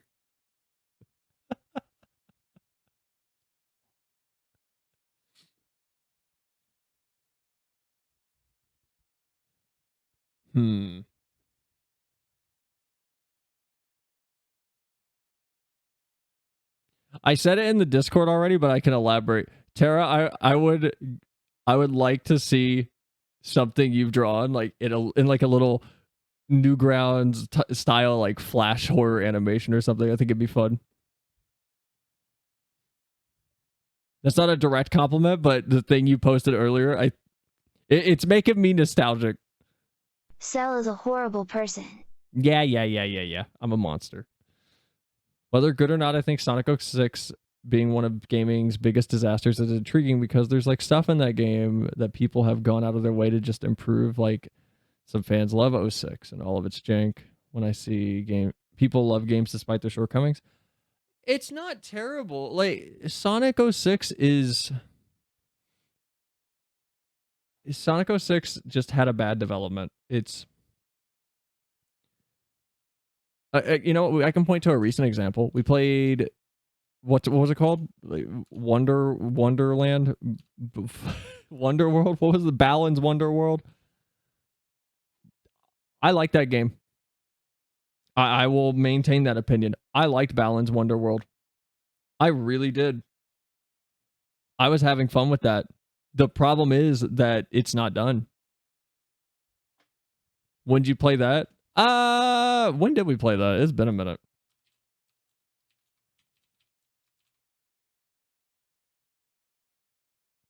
Holy contrarian. It was a derailment stream. Yeah, we had something else planned and someone mentioned it. We watched the trailer and then I bought it and we played it. Also, hi Zen. Sorry, I saw your message. I disagree. So you are wrong. Fair. But Balan's Wonderworld is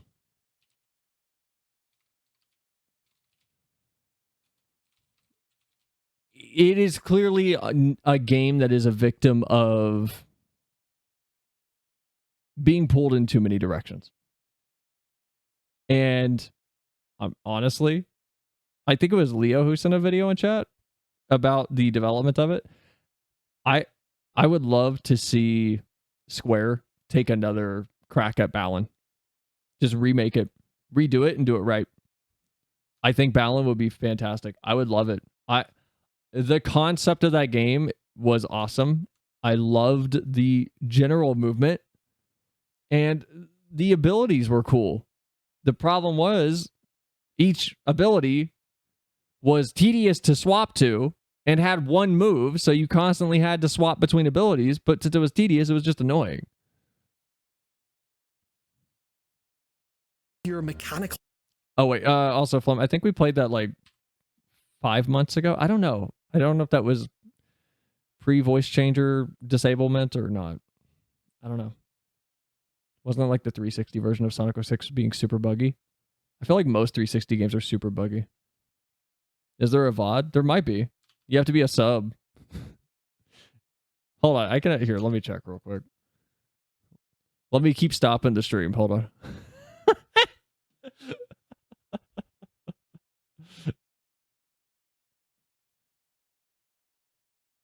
How do I search my own playlist? Are you kidding me?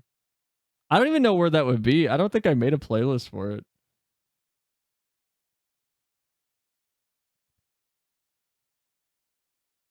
By the way, you've been watching this 10-minute video for an hour. Am I reacting right? Am I doing it right? Am I stretching out content correctly?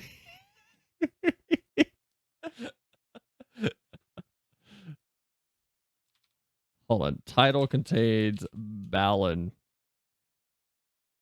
Where is Balan at? I know we played it. I don't even see it. Where are Ara though?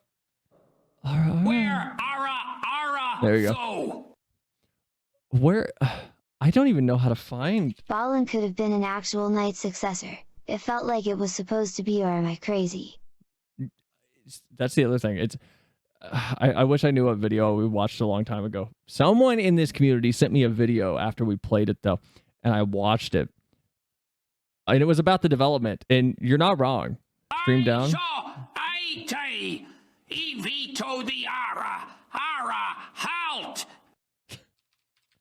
I don't know where the Balan Wonderworld stream is. Oh, found it. Oh, it's on the archive. It is on the stream archive. So if you're on the stream archive, you can find it over there.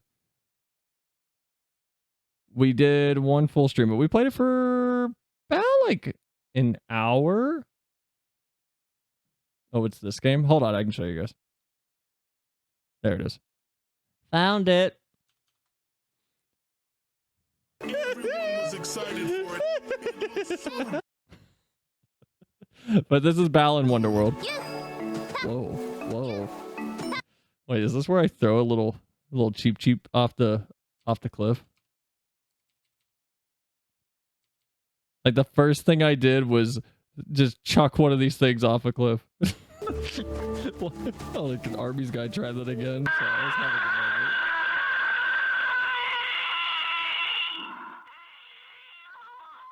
Just gonna turn that down. Jesus Christ, Gilbert. This game was cool though. I liked Ballad. I thought it was fun. The problem was it was just not finished. What sucks about it is what sucks is you get a really great cutscene and the game sucks. And you go, but how could it have sucked? The cover art was so pretty.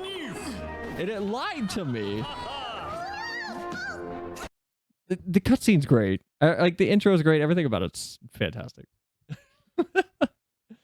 Don't go play Balan though. It's not good. There's no redeeming qualities of it unless you are just interested from a Choppa choppa. Magical me boom boom boom. Unless you're interested from an academic perspective of just what happened. Of players could stand to be a bit more forgiving of those games that ask a little more of us. Perhaps the soul of an experience lies in that bumpier mechanical ride, so to speak. It literally, I will say objectively, it does. It's why MMO people are so fucking crazy. Because we dealt with problems in the game. We got past it. The reason they're so crazy, though, is because we got past it with other people. I still remember my friend from, I don't remember where, but somewhere in Europe on RuneScape. Like, we were both like 14 or 15. K-Guy, you will never see this. Probably. But hi. If you remember some low level with a stupid name like Attack Chaos something, hi. I remember playing RuneScape. I remember being up every night until like 4 a.m. mining and cutting down trees. No, I don't think I will. The cutscenes are great. Isn't that the game from the guys who made Sonic? No, that's Sega. That's Sonic Team, the people that don't know how to make a Sonic game. And we may find ourselves far more artistically, spiritually fulfilled for taking that chance and enduring it. Thank you all so much for watching. Hey, we finished. It took an hour and 40 minutes to watch a 10-minute video. Sure to like, subscribe, all that daft YouTube stuff. It really helps the channel and it means the world. A massive thanks as well to my patrons, who you can see on screen and are all getting access to exclusive, fully produced videos that aren't available here. Your continued support. Okay, if anybody liked this video and you want more videos like this, be cool people and go subscribe to this guy. Go subscribe to Writing on Games on YouTube. Go check him out. This is a good video. This means you're absolutely going to finish Balan Wonderland, right? Or is that after Jack 1? Oh, we're never gonna finish Balan, dude. I'm sorry. I will say this. If they remake it, if they remake Balan Wonderworld, if they remake that game, I will buy it and we will play it. Like, straight up. There's no, well, maybe. No, we will. I will give that game a proper run because Balan looks so cool. Balan looks so cool.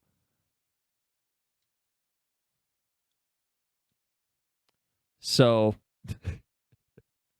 now that we're super far into stream,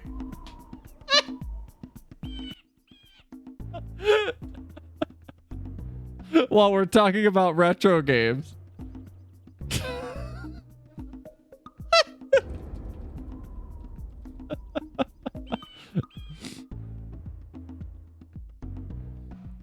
you were edgy? Edgy cell? What do you mean? Okay, first of all, let me clarify. Man, my right ear loved that. Why is it so loud on the right side? Is this finally it? I'm just gonna do basically a practice run tonight. Why? Hold on. Where's the mono thing? Hold on. Show speaker and subtitle. Is there not a way to do this? Oh yeah, these guys. Holy moly video game. Uh-oh. Did it just crash? Did it just crash?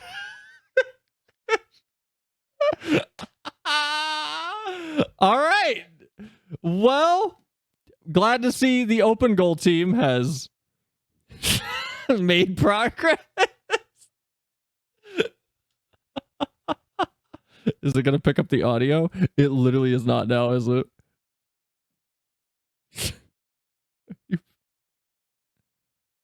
Hello?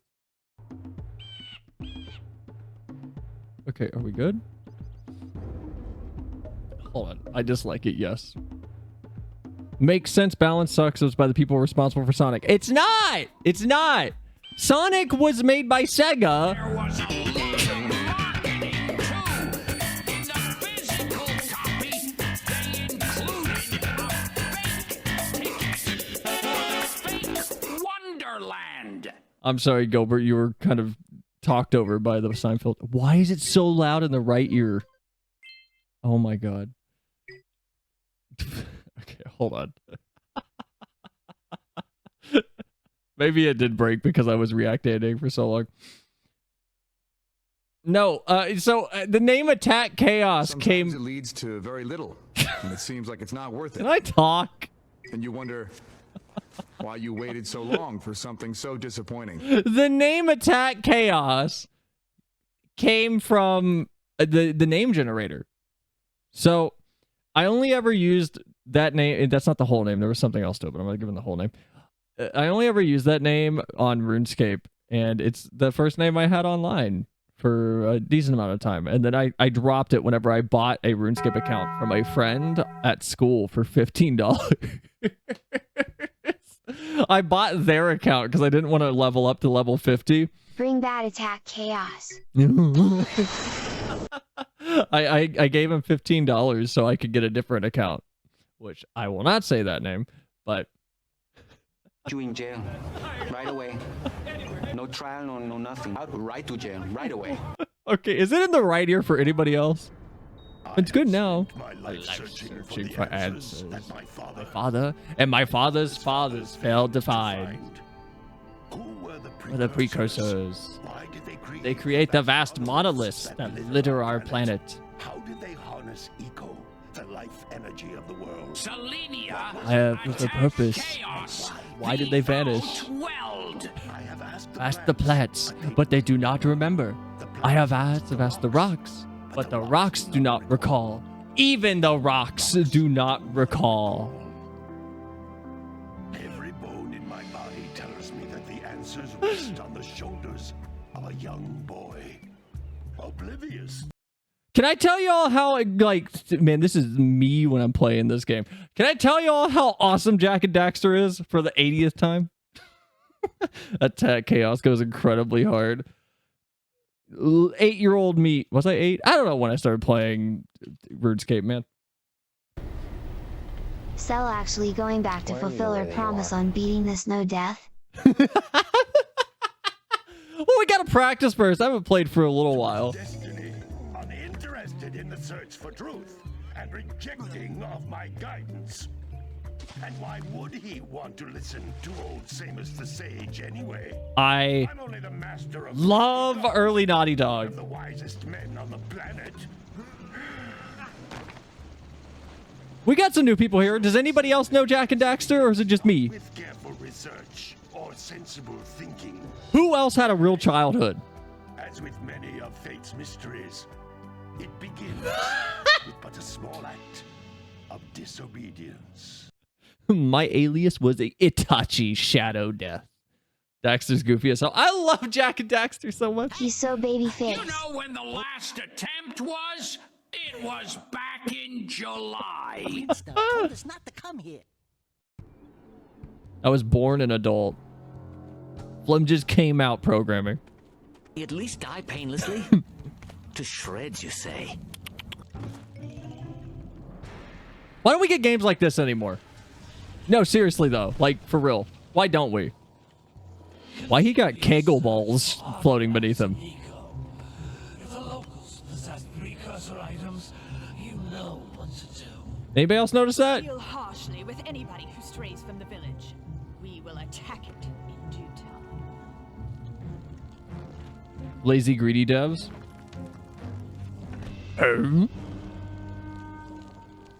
The old sage yaps on all the time. Wait, it's after this. Place gives me the creeps. Sage yaps on all the time about the precursors who built this place. Where did they go? Why did they build this crap? Oh, stupid precursor junk. Eek! What is that dark ooze? It sure don't look friendly. Can't do a live service platformer. Sage yaps on about the Precursors have built this place all the time. Where did they go? Why did they build this crap? I love this game. Precursor orbs and power cells as much as the next guy. But if you ask me, they must have been a real loser. Whoa! How did you do that? How'd you do that? I think we're in trouble. I'm sorry, I haven't played Jak and Daxter in forever. I really wanted to just chill tonight, yap, and play this. You guys have to deal with me being a huge fan.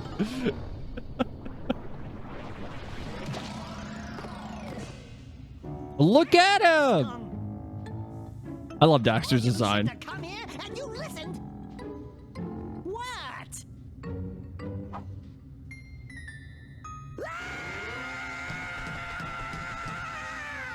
Okay. I'm fine.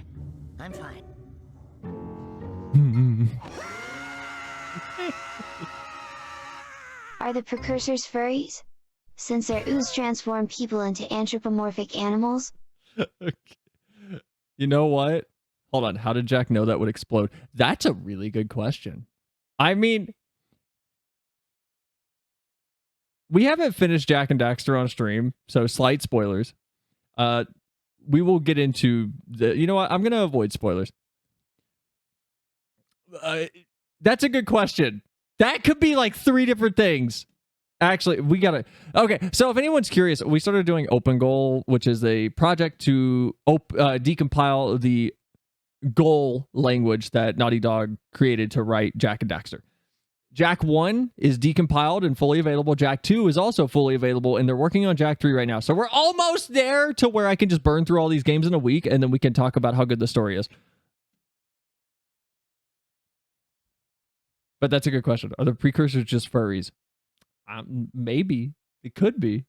Isn't that a plot point in the PSP games? What? I think it was more of a fight or flight, like I'm about to fight. I mean, it turned on. So I assume it was like, it glowed red. It glowed red. Is glowed a word? Also, to answer the you can't do a live service platformer, L-Sword would like a word with you. That's a side-scrolling platformer MMO. Something about having limited technology really aided the honest development. I think it did, and it's also a situation of... You know what? Maybe you're just right. Maybe it is just because of how limited the resources were. What in green tarnation? Don't tell me. Instead of heeding my wisdom, the two of you went mucking about. The only place that I told you not to go. Misty Island. And Daxter, you finally took a much-needed bath, but in a bathtub filled with dark eco. Look, old man, are you gonna keep yapping, or are you gonna help me out of this mess? I'm gonna keep yapping, because in my professional opinion, the change is an improvement. And besides, I couldn't help you if I wanted to. What? There's only one person who has studied Dark Eco long enough to have a chance at returning you to your previous I've said this before. Whoa. Hi, rats. Welcome in, man. I've said this before, but this cutscene, when I was a kid, blew my mind. And I'm going to be honest, I still think it's a great cutscene. This reveal right here. Every place we're going, you can see right now. You can see every location. But I can't do that either. None of the 3 sages that maintain the other teleporter gates have seen fit to turn their ends on for quite a while. The only other way north is by foot through the Fire Canyon, but its volcanic soil is hot enough to melt precursor metal. You can't just walk through it. But you could fly over it if you had a zoomer equipped with a heat shield. I just happen to be working on such a thing at this very moment. Crash asserted his dominance. Power cells to give it enough energy to withstand the canyon's heat. Isn't that right, Daddy? Yes, Kira, that might work. But where are a boy and a half going to get 20 power cells? From the villagers. Most of them have a power cell or 2 stashed away somewhere. And even if they aren't willing to just give You see that mountain? You can climb it. 10 times the detail. Almost. There are even more of them out in the wilds, just waiting for some brave adventurer to find. Well, we've got the brave adventurer at least. Brave adventurer? You 2 couldn't find your way out of the village without training. So mean. Before you do anything else, you better go through the warp gate and get some practice on Geyser Rock. Why can't we just skip the tutorial? Eco stuff, will we? Cause I'd hate to fall in again and turn into you. Get in there before I turn you both into ferns. See, this is another point that it's something that old games have that I don't get from new games, which is why do I have to do the tutorial for the 18th time? I like the tutorial in this game. Or it's they fun. did the Breath of the Wild thing. Kinda. Floating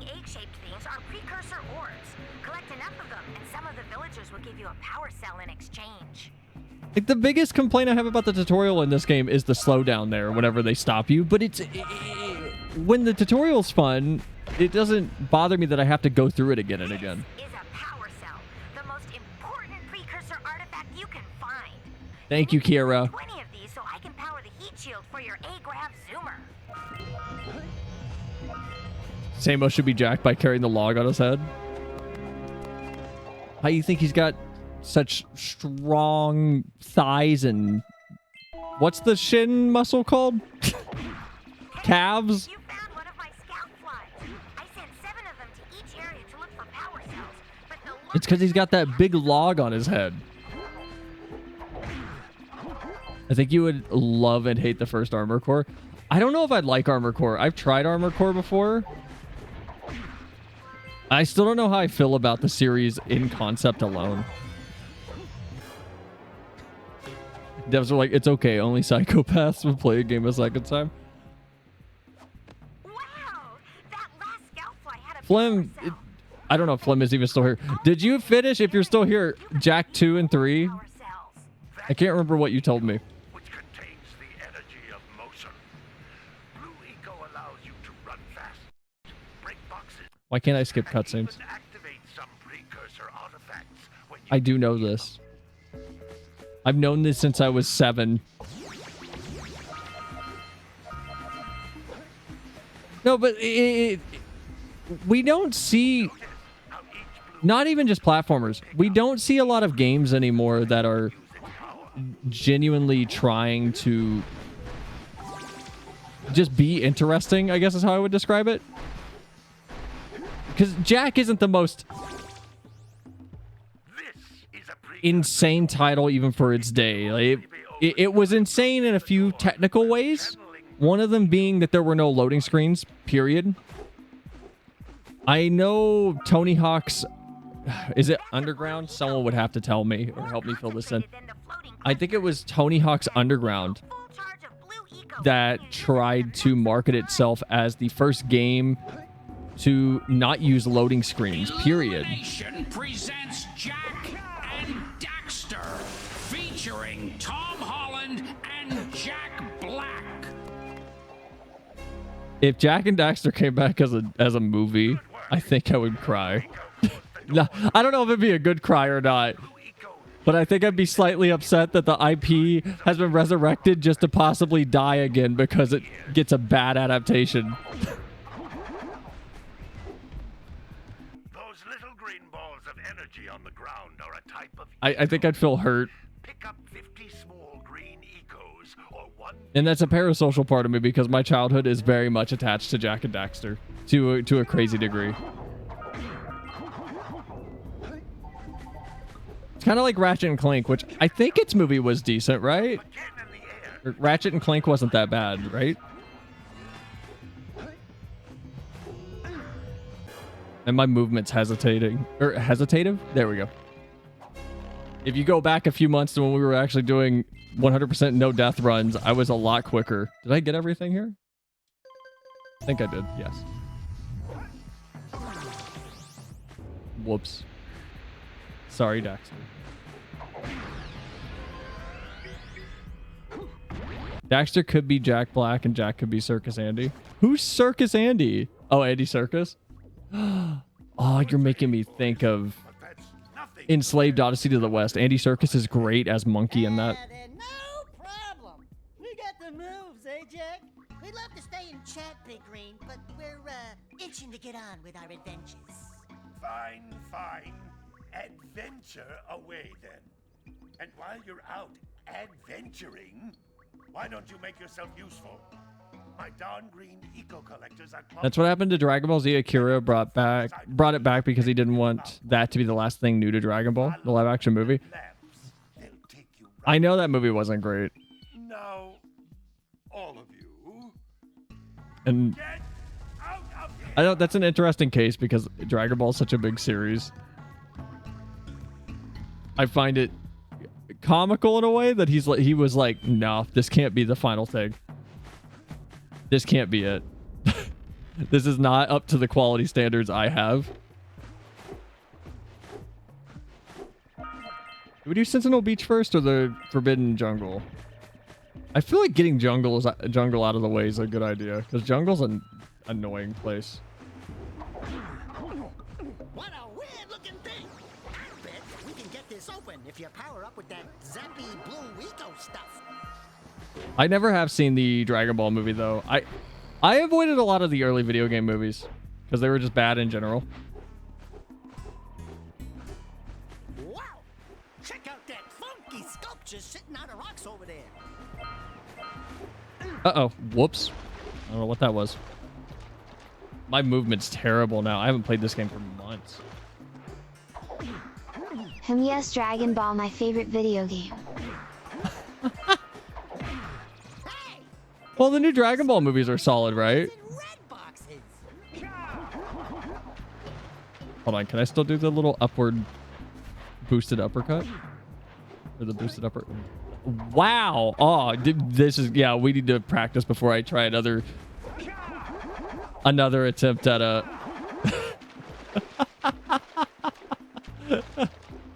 at a new 100% no death run. I feel like I have the Jack 2 movement timing in my blood right now. Not the Jack 1. God damn it. Okay, yeah. I'm going to have to practice. Have you seen any of the recent ones? Which ones? Like, the last video game movie I saw was the Sonic movie we watched in the Discord, which was really fun. I didn't expect that to be that good.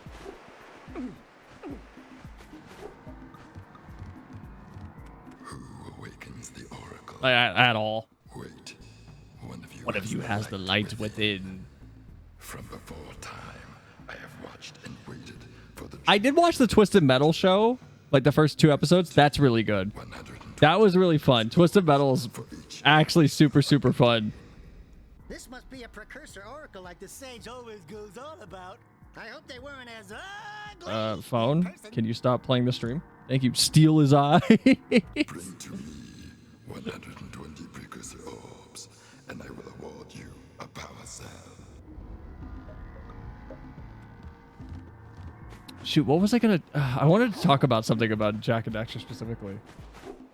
Because I wanted to segue basically the entire react into this game.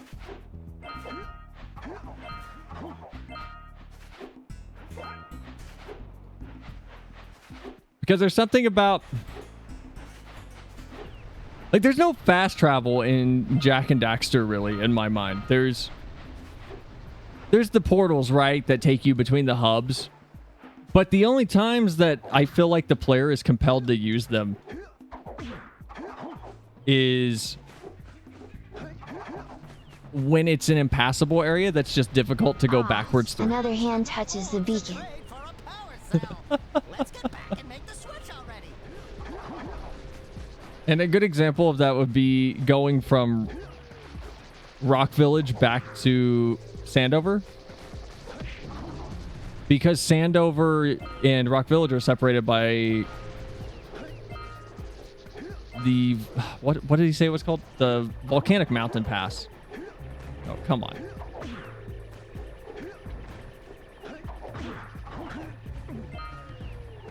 And it's explicitly designed to go one way. It's designed to go from Sandover to Rock Village. It's not designed to go back, which makes it a little tricky to navigate.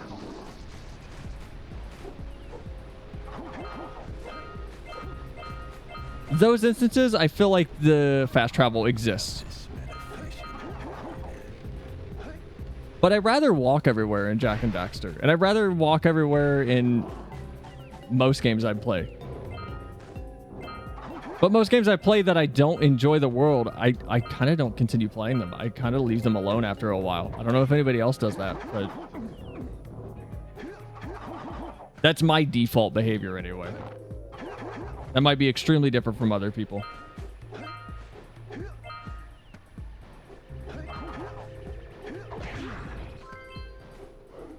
Like, I played Fallout 4 a decent amount. And I know I keep coming back to Fallout, mostly because I've been thinking about Fallout New Vegas a lot recently.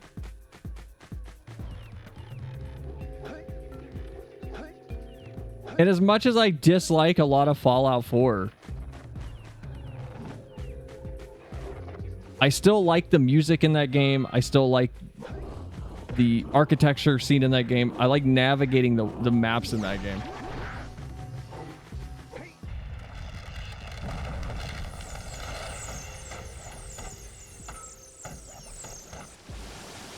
And I think the big reason is, like Jak and Daxter, there's... Really? Whoops. Like Jak and Daxter, there's an almost implied existence that the game doesn't even tell us about through cutscenes, where yes, you get cutscenes showing old TVs and, you know, the world before, but you don't really see everything about how they lived.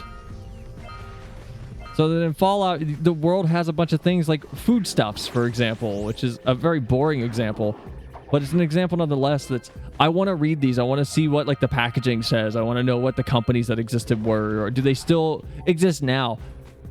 And it's passive information that the world gives you through...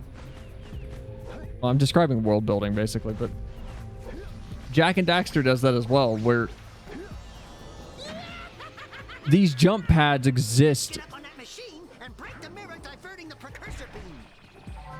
Those jump pads exist throughout the world, and the question is, why are they so common, and why are, if they're so ancient, how are they here in almost every location? Which gets answered later on. When we go through Jak 2 and 3, that gets kind of touched upon. Maybe Cell will stream the first Fallouts. I have no idea about that, to be honest. I really don't know if I'll ever touch Fallout 1 and 2. I don't... Maybe at some point when stream is a little larger. Maybe then we could think about it. But it's one of those games that... By the way, you like Treasure Planet? Cause the PS2 game is a Jak and Daxter clone, especially when you look at the health bar and how you move and how you progress. But you wanted to try that. The game was really fun. Ooh. Okay, that could be cool. What's it on? What's the Treasure Planet game on? Imagine jump pads are the only thing that you leave behind, not pyramids or something. There's more. This is left behind. This is important. What'd you do? Oh, we left time capsules. What'd you do? We built this epic monument. What about you guys? We made these little blue things that if like you jump on them, it'll shoot you up into the air, and if you're not ready, you'll just break your spine when you come back down. Son, I promise you this. I will give you the best criminal defense. Hold on, where was that? It was this one, right? Yeah. Look, the precursors are important. That's another thing that like, I feel like... Really? You hit me? Okay. I feel like Jak and Daxter could be misunderstood for is...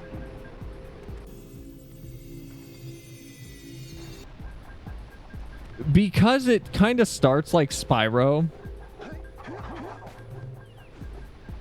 you almost expect it to have a Spyro-esque story. And what I mean by that is a story that isn't super serious. Yes, it's, oh no, Spyro, all the dragons have been frozen. You must go find the dragon eggs and free the dragons. And that's fine. Nothing wrong with that. But it's a simple story to get the plot moving. And Jak 1, while it has a simple story that does get the plot moving, and the plot remains the same until the last 4 minutes of the game.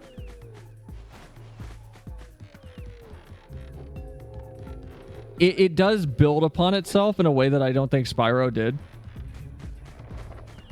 And I think it highlights early Naughty Dog as Oh, of course they're the company that made Uncharted and The Last of Us now. Like it that checks out. They were writing stories that were incredibly well thought out, even if the story was being made up on the fly, which a lot of Jack was. A lot of Jack was being thought up just as the market shifted and as the market changed. And when you free the dragons, they all do the Peter pose to congratulate you. Ah, damn it. So how did you go extinct? Jump pad injury? Not the worst way. You could have went extinct by falling into very obvious tar pits. Peter pose? Oh, Zen doesn't know the Peter pose? Hold on.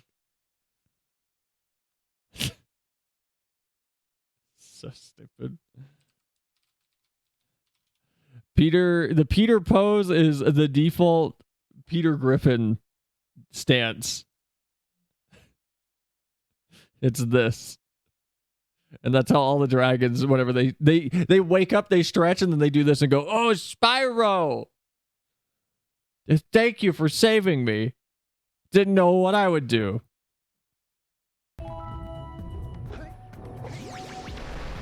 Sell Peter pose when? Ah, yes, the Peter pose.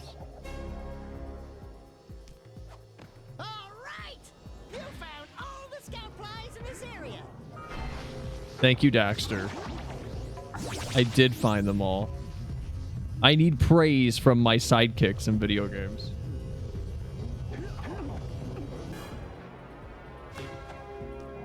I need them to tell me I'm a good gamer. Is PogChamp still topical? Can I request to be called a good little PogChamp? Or is that old now?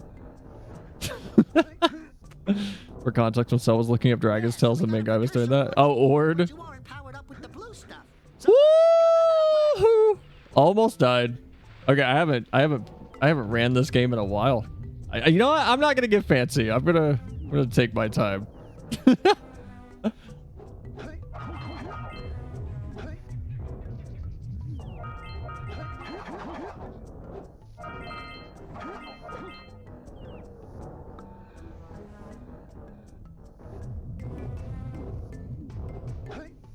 I need someone to call me their little PogChamp.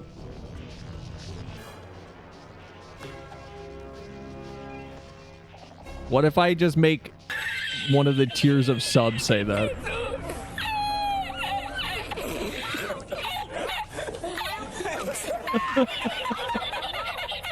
knew there was a way to turn them on. There must be places to turn on the other eco vents as well. There's a really good video.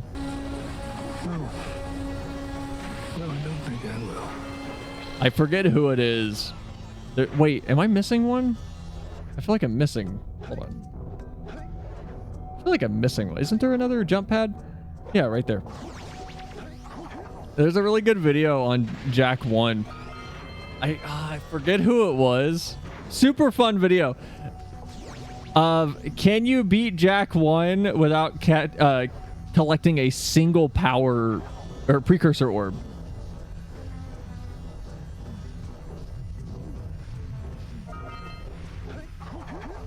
And the answer is I think it was kinda.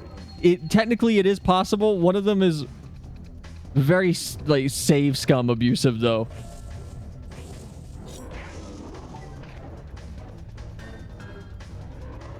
I would like to get to some level of proficiency with this game where we could do some fun goofy streams like that. Kinda equals no.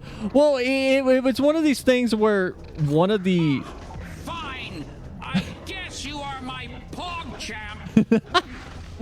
it was one of these things where the last precursor orb that you don't have to collect is kind of forced upon you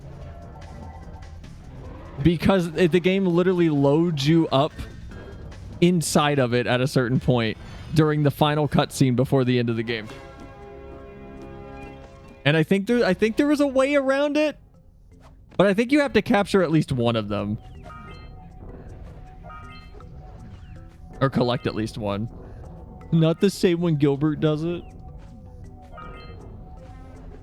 What if I make tier 2 subs My Little Pog Champs? And then that's one of the benefits.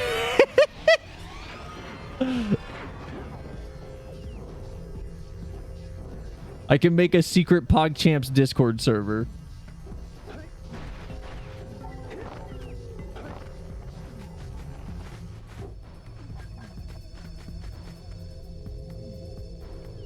Oh my god. You will become a billionaire.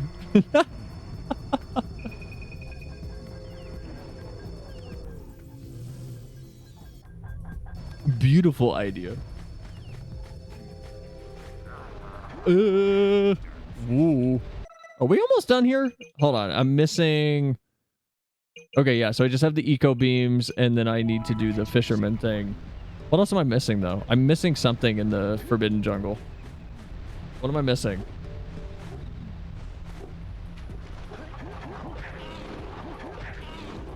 Bah! Bah! I think a fish would be terrifying if it screamed at you.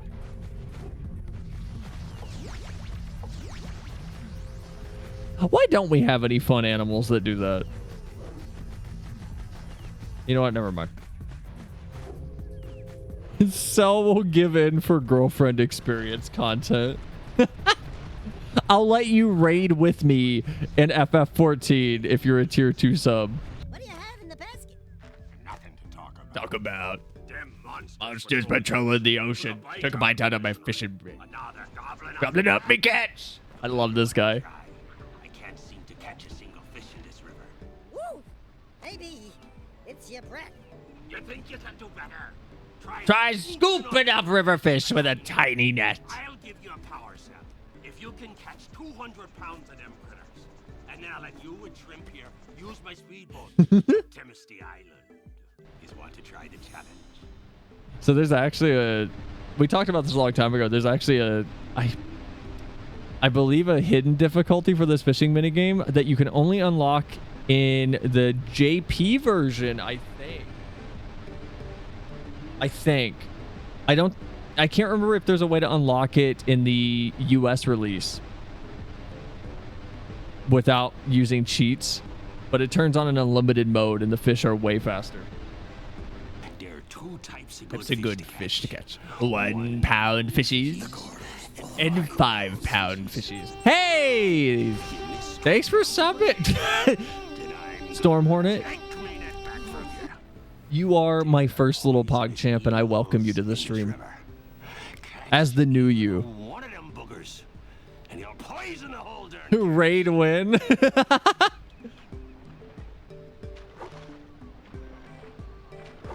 We're usually running content and stuff off stream most nights. So if you're on, I'm serious. Just if you're in the Crossworld link shell, I usually check and I can just invite people. So we're usually needing people. But thank you for tier 2, man. I appreciate it.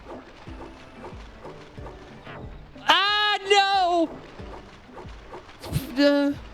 Come on.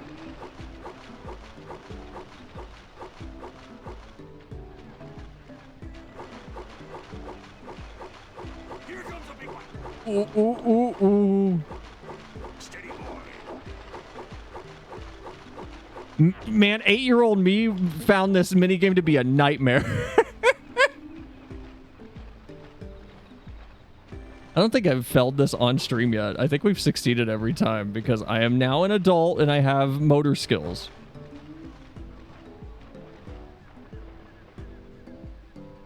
Steady boy. Hold steady. What did they do with the way the control stick is working? I could... You got 200 pounds of fish. Not bad for a couple of landlubbers. God damn it. I'm not even happy. That was embarrassing. Think I'll have to join that? If you're in chat tomorrow, just remind me and I'll shoot you an invite. Crossworld's annoying because I can't, like, invite people easily. Okay, what am I missing? Okay, hold on. What am... Oh, I got them all. Okay, cool. And 100%ed the first area. Yay! Elfish catcher. What do you... I did it. What are you talking about? What do you mean elfish catcher? I did a good job.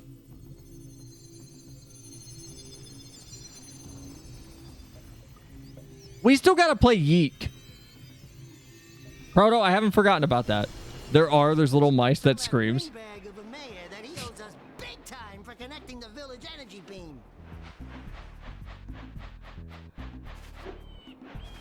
No Shad stream though. Shad's busy with something. Shad will be back at some point. Not this Sunday. This Sunday we're doing crowd control. Oh yeah, Sunday we're doing crowd control. I haven't decided what game. Part of me's thinking Dark Souls. What I might do though is grab like 3 and then let you guys vote. Really? Come on. Because I think that would be fun. Can we even finish Sentinel Beach this early? I feel like we can. Crowd control. My time has come. So in the Discord, I have a repeating event that I set up. So every first Sunday of the month will be a crowd control day. And we might substitute those out sometimes as like community days, depending on what we do. But I wanted to set up something that would be a more consistent, like, hey, we're doing community things. Like, because I talk about it a lot, and I'm just bad at remembering to do things if I don't build the external scaffolding. And I hate when I talk about doing things on stream and then we just inevitably forget or don't. 135 for the mice. Do they actually... Man, Daxter is a terrifying little monster. Oh my god. What is that? Do they actually scream? You're sending me some Liam Neeson scream or something, aren't you? You're sending me that mouse that's like... Okay, this is actually not... This is the same mouse that I thought you were going to send me the joke video for. In the middle of the Sonoran Desert, this mother grasshopper mouse tends to her pups. While tiny and adorable, don't be mistaken, this is not your common house mouse. From the day they are born, these mice are natural killers. Oh. Insects, lizards, scorpions, and even other mice. No! No, I don't want to see that. I don't want to see a mouse die. Where's this fun part? Where's the scream part? There it is. What the fuck is that? Its territory by howling. Okay, this feels dubbed in. This feels fake.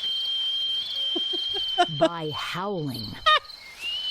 The mouse throws its head back and lets out a high-pitched cry into the night sky. I don't believe this. This feels like it's dubbed in.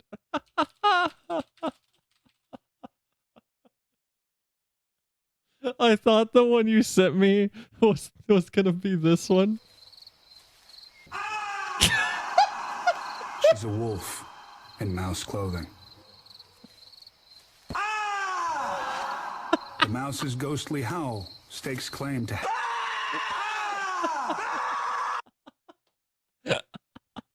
I thought you were gonna send me this. Mine's different. Watch it. That's demanding. What is yours? Rat scream. What the fuck is this? Hi.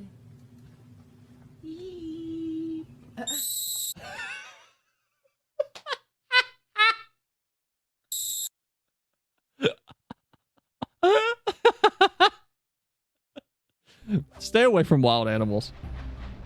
Life isn't a fairy tale. You can't trust them. That rat might have rabies. That whistling could be the sound of rabies. Brr.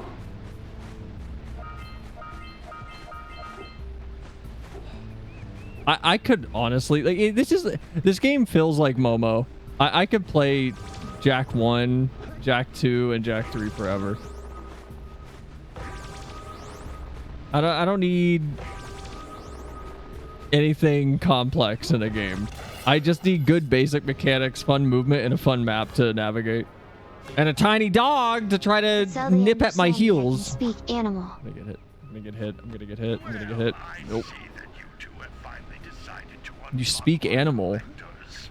I would offer my congratulations, but you have so much to do, I won't waste your time.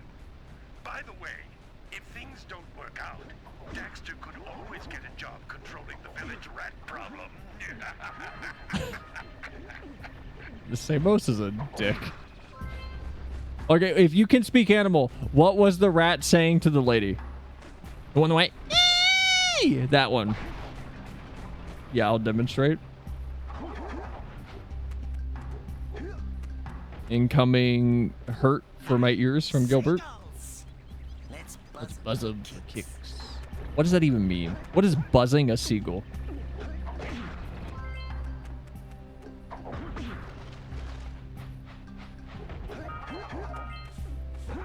Yeah, I'll demonstrate.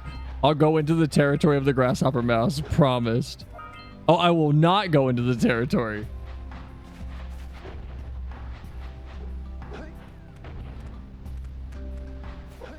Why not?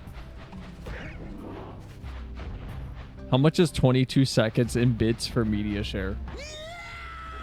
I don't know if bits will work for media share. I know like Tangia will probably work better, but I actually don't know.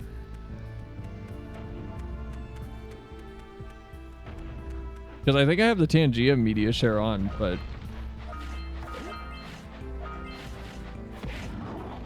I don't know how well that's gonna work. I haven't like tested it.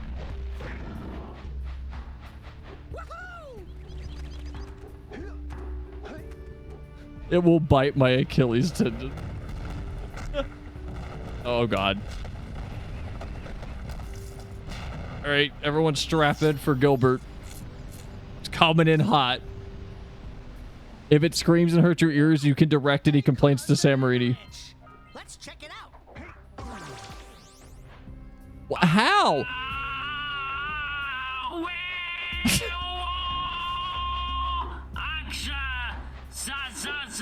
Za za za za za.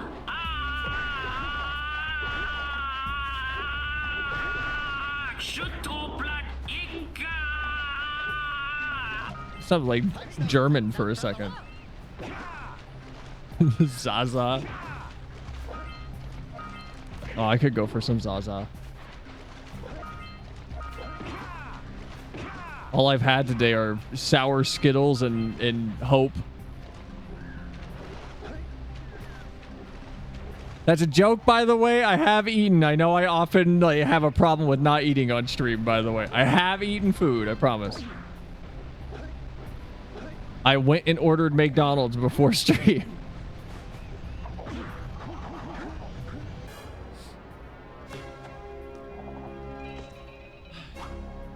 Failed the incantation. No demons today. That's the...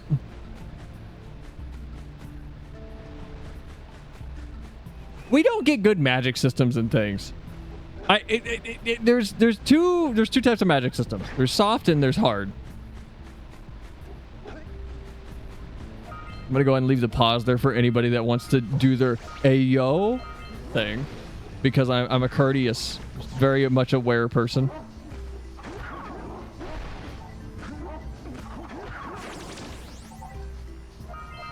Like we get Ayo, we get soft magic in the form. Maybe don't play that whenever Grandma's on screen. Just like my penis.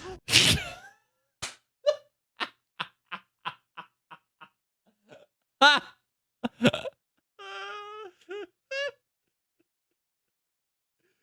we get soft magic, right? Like Lord of the Rings, where Gandalf is a wizard. What does he do as a wizard, though? Well, he casts spells. Well, what does he ever cast? All we see is him cup his little staff, and he's like, maybe we can allow a little more light. And then he goes like onto the thing, and it lightens up a little bit. And we have the like, I am a wielder of the sacred flame of Arnor. Dark fire shall not avail you, flame of Udun. And then he says, you shall not pass. And he like casts that little spell on top of him. Like, we get that. And I think that's kind of the only, in the theatrical version anyway, those are kind of the only spells we see him actually ever cast. He doesn't ever do anything else. And then in the extended versions, we get 2 fireballs, and they're not great. So I get why they were cut. But Tolkien had a very soft magic system, where Gandalf's magic system is more background occurrences. A good example would be him rallying the courage of everybody in Minas Tirith. That was, from my understanding, because of the ring that he has, that he got from, I think it's Celebrimbor, the elf.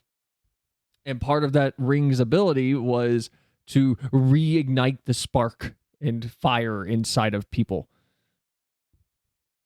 And on the other side, we have the hard magic systems that I'm gonna use an anime, for example, Rokudanashi. Hold on, no, you guys won't know what I'm talking about. Akashic Records of the Bastard Magical School Teacher. There you go. If I say the Japanese title, no one's gonna know what the fuck I'm talking about. And in that system, it's grammatical. It's grammatical, where the incantation, its structure matters, the intent behind it matters, and once you've mastered the feeling of the incantation, you can adjust the incantation to anything that you want, but the structure still determines things, such as the strength of the spell over distance. Gaming, Girugamesh. Girugamesh. It can determine everything from the distance of the spell to the trajectory. It could cause the spell to fire for 5 meters and then turn 90 degrees to the left. It could cause it to go 5 meters, pause, then jump to 10 meters and then explode. It's an interesting system. Why don't we ever get any cool magic systems like that, though? We always get soft magic that pretends to be hard magic systems. And then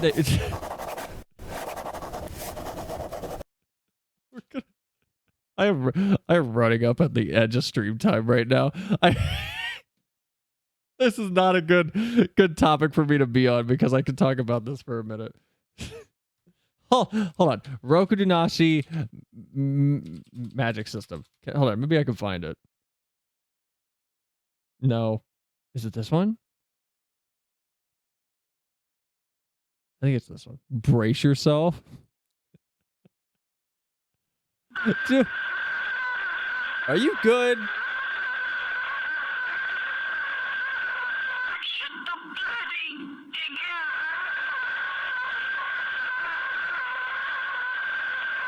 Are you okay? I'm gonna turn that down. You ever played Magicka? No. No, I haven't. What's Magicka?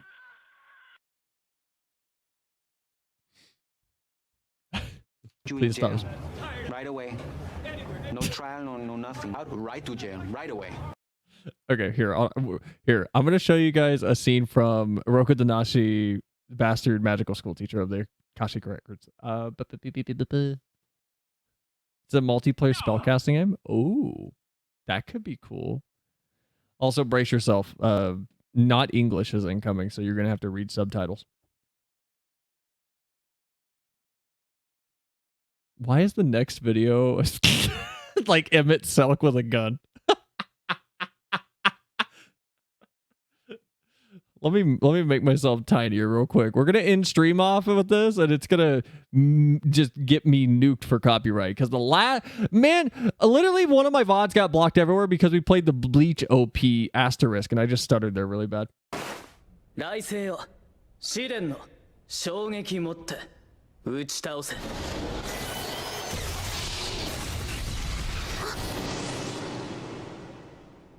バカな。ありえませんわ。ちなみにこうして5節にすると射程が落ちる。一部を消すと出力が大幅に落ちる。ま。Nova loves this scene because it's so good. It's so good. This is really cut down, by the way. This scene is like 5 minutes of the writer explaining the magic system.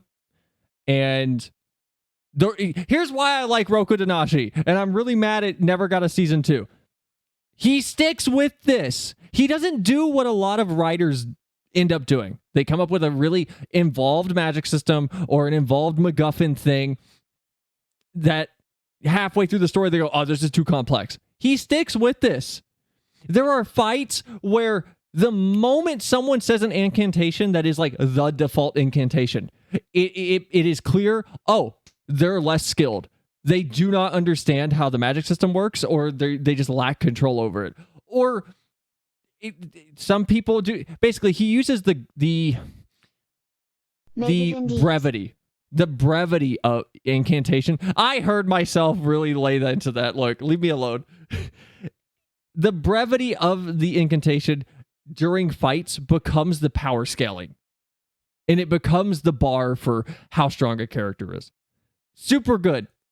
Roku Danashi is really good. I highly recommend it. It's super fun. The light novel is the only way you can finish it, though. So, Godspeed. You get 5 slots to stack a spell, so like 5 fire spells makes a really big fire spray, or fire with water, and 3 rock makes a steam rock. Ooh, hold on. What's that called? That sounds really cool. Magica? Okay, we might check this out. This looks cool. This looks interesting. Anime Power System can make or break that series. Oh, yeah, it does. The Cell, it's 10. I know. So it can, but I feel like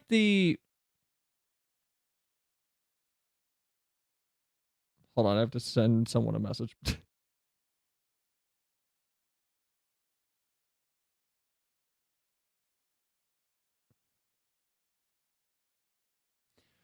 The problem with power scaling is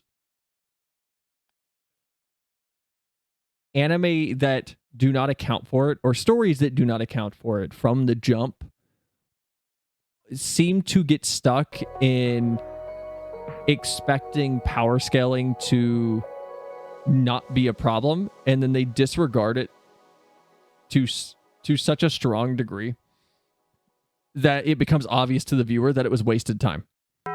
But if it's not wasted, if it's not painted as wasted time from the start, and they stick with it, then there's no issue. And a good example of this would be something like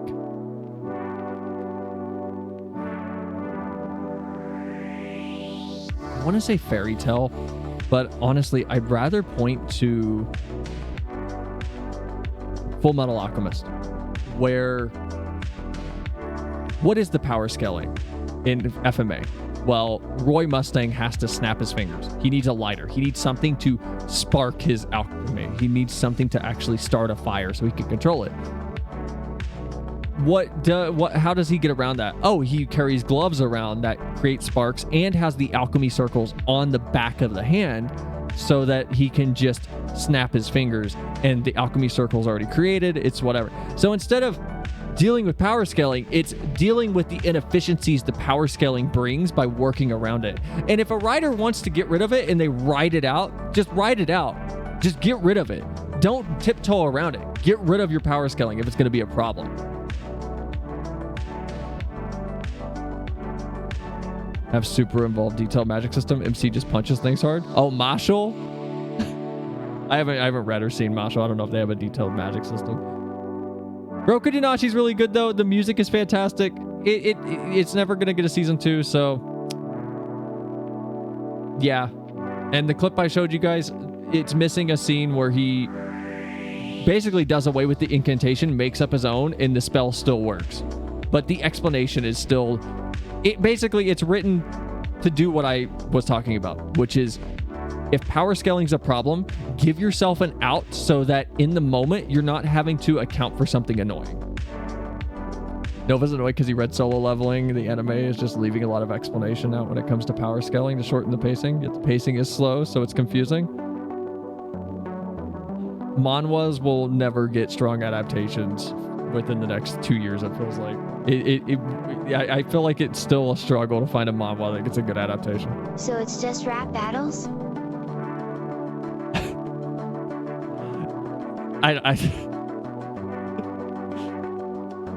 Here, I'll leave you guys with this. If you want a rap battle anime,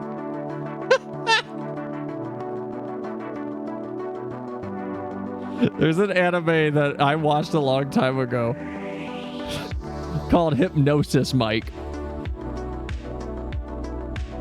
It's not great. It's kind of meh. It's got a 6.8. It's not good.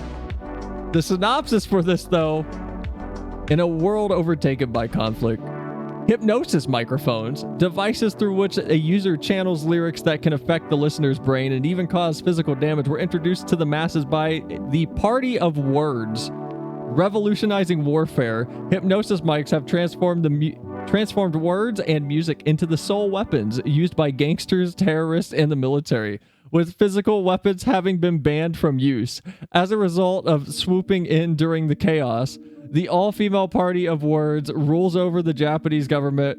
Women in Japan now live in Chuoku, whatever that means, while men battle over surrounding territories outside the word through rap battles.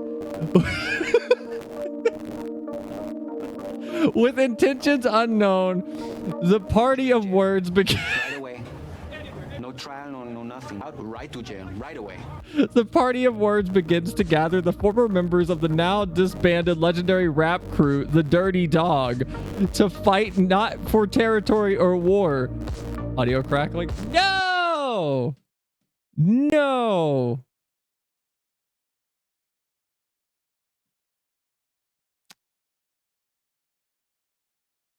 Hold on, I got you guys. All right, we good?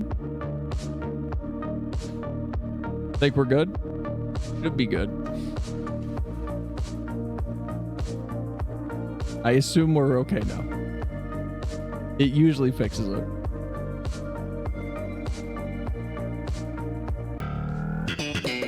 That doesn't answer my question.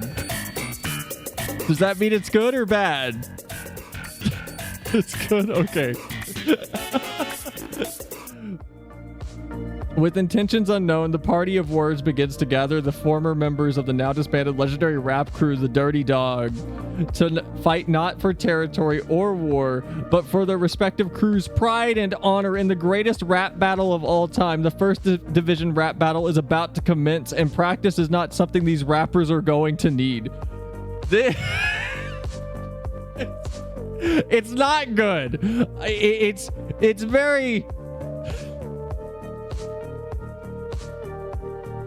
It knows what it is, and it's very much like just Fujo bait. If you know what Fujo bait is, it's very much just that. But it was a fun time. So I recommend it if anyone wants a fun, goofy anime. I think it's on Crunchyroll, by the way, and it is getting a season 2. But it's... rap? No, I cannot. I'm too white. I cannot. But the question is, can they beat Miku? As someone who likes Miku, there is a character that looks like Ash Ketchum. So, if you do watch it, go check it out, people. You probably will enjoy it. I had fun. Cell Eminem exists, there's still a chance. Oh, it's okay, it was on cooldown. All right, guys, I gotta wrap stream. We stretched a 10-minute video into an hour and 40 minutes. I hope you all enjoyed the yap sesh. No, I'm sorry. Tomorrow we'll be doing FF. We'll be watching a video that Vivi sent me. We'll be yapping again. And then we'll be unlocking the Criterion raids. Do not recommend 1 hour Murder vids. your roommate when you need longer streams. I actually found out that Twitch on its algorithm gives you a boost in its like discoverability thing at the 6 hour mark. And so every 2 hours after the first 4 hours of stream, you get a boost. So maybe someday we'll just do all day streams again on like Sundays or something. And I'll just start really early and we'll just go all day on like 1 day a week. I don't know. We'll see. I'm not going to promise anything. What's the link shell? Thanks for the stream. I don't know if you can request to join a link shell on your end. But Storm, I'll be in FF probably in about an hour. So if you're on FF, I'll probably be on and just at me in Discord. And then I can just meet up with you and invite you into the link shell, by the way. Because I'll probably be running content tonight. I don't know if Vivi wanted to work on leveling anymore. So, but never. Storm, Leo, Jay, Samrini, Proto, Mike, anyone else here lurking still? Hope y'all had a good night. Hope y'all enjoyed. I think I said Zen. If I didn't say Zen, sorry. Hope y'all had a good night though. I'm gonna send you. Can I recommend a little video of 12 hours? No. I'm gonna send you guys off of Twitch, and by that I mean go sleep, go eat food, maybe watch a movie. I don't know. We're not gonna raid tonight. Have a good night there, guys. Jack and Daxter, 0 death 100% might be coming back at some point. Bye.